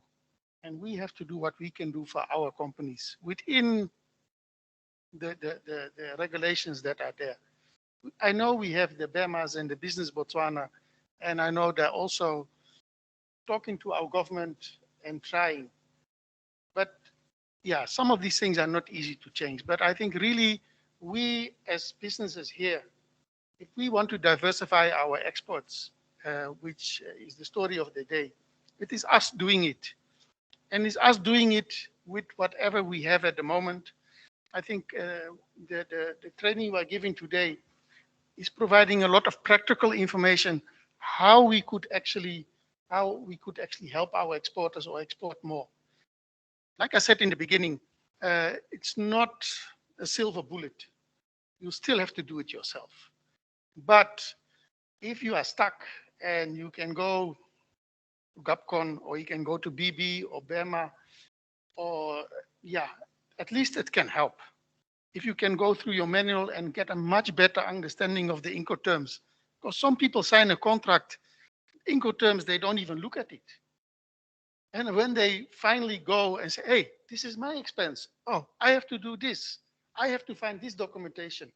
Actually, these are the kind of sometimes little things which really can make a difference for you to be a successful exporter or not. I think sometimes also, here, if you are exporting and you are a small company, and basically the whole future of your company could be in one container. If it goes belly up, you also sunk. So really trying to get it right is very important. And again, I can't stress enough that as business people and as business organizations, we are not alone. We are not here. We are all in a way fighting the same issue. If I export my whatever I have to South Africa, I'm not taking bread out of the mouth of my other companies here. So it is really for us to work together as well. With that being said, in terms of the group work, Mary, I think we can agree on the groups right now. Is that correct? Yes, but I think we've got a few participants online. I don't know if they want to introduce themselves, or how they'll go about the assignment.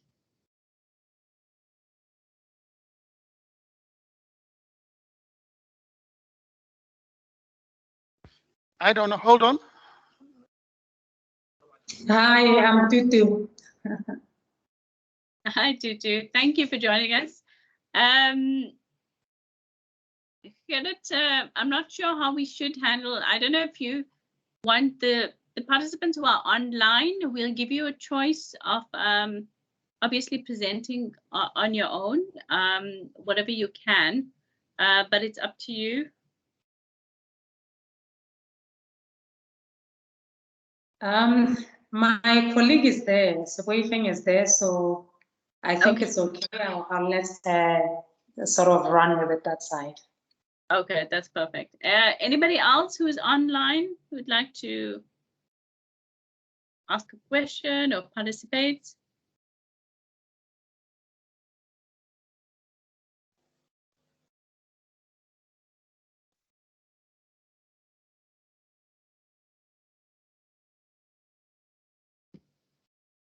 Okay, Gerrit, I think, yeah, we can go through the groups and then break for lunch. And then once you're back, everyone can work on their assignments. Okay, thank you very much. I mean, the plan is as follows. We will just formulate who is in what group. We will then basically go for lunch. And then we are supposed to come back. I mean, you could have a lunch and then you have basically an hour to do the assignment. But we plan to go back and present briefly each of the assignments at 3 o'clock. So that is the plan. And really, we'll have 4 groups. You'll actually do your presentation on a flip chart, answering the key questions which are on the assignment. So that's the plan. I don't see any major objections. So I'm going to basically, let's agree who is in group 1. We could have the first 4 people here. Is that agreeable? So this is basically the group of natural organic products, and you're also in organic or in natural products. Yes, so I think you'll select your commodity. So the first 4 up to Prince, then maybe the next 4, group 2. So what are we calling this group here? Group 1. Give me a nice name. Huh? Organic. There you go.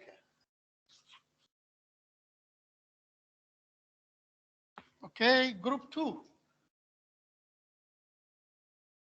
We have GAPCON, we have Premier, Tourism, Bollocks. What are we calling it? What are we exporting? Are we exporting textiles or exporting wheat brand? No, paint. Dulux. Oh, paint. Okay. So what do we want to call this group?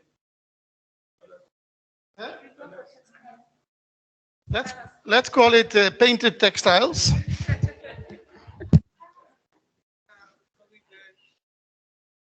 Okay.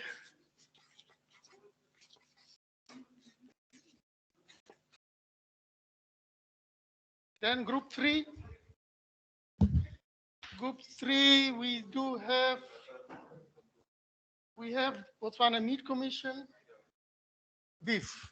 We like our beef. So group 3 is beef.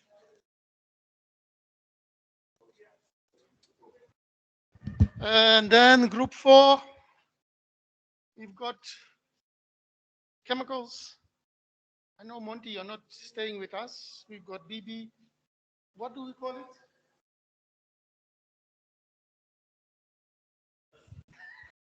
I'm going to be not a Democrat now. I'm going to make a decision. Huh? What do you call it? Last born. Okay, let's call it last born.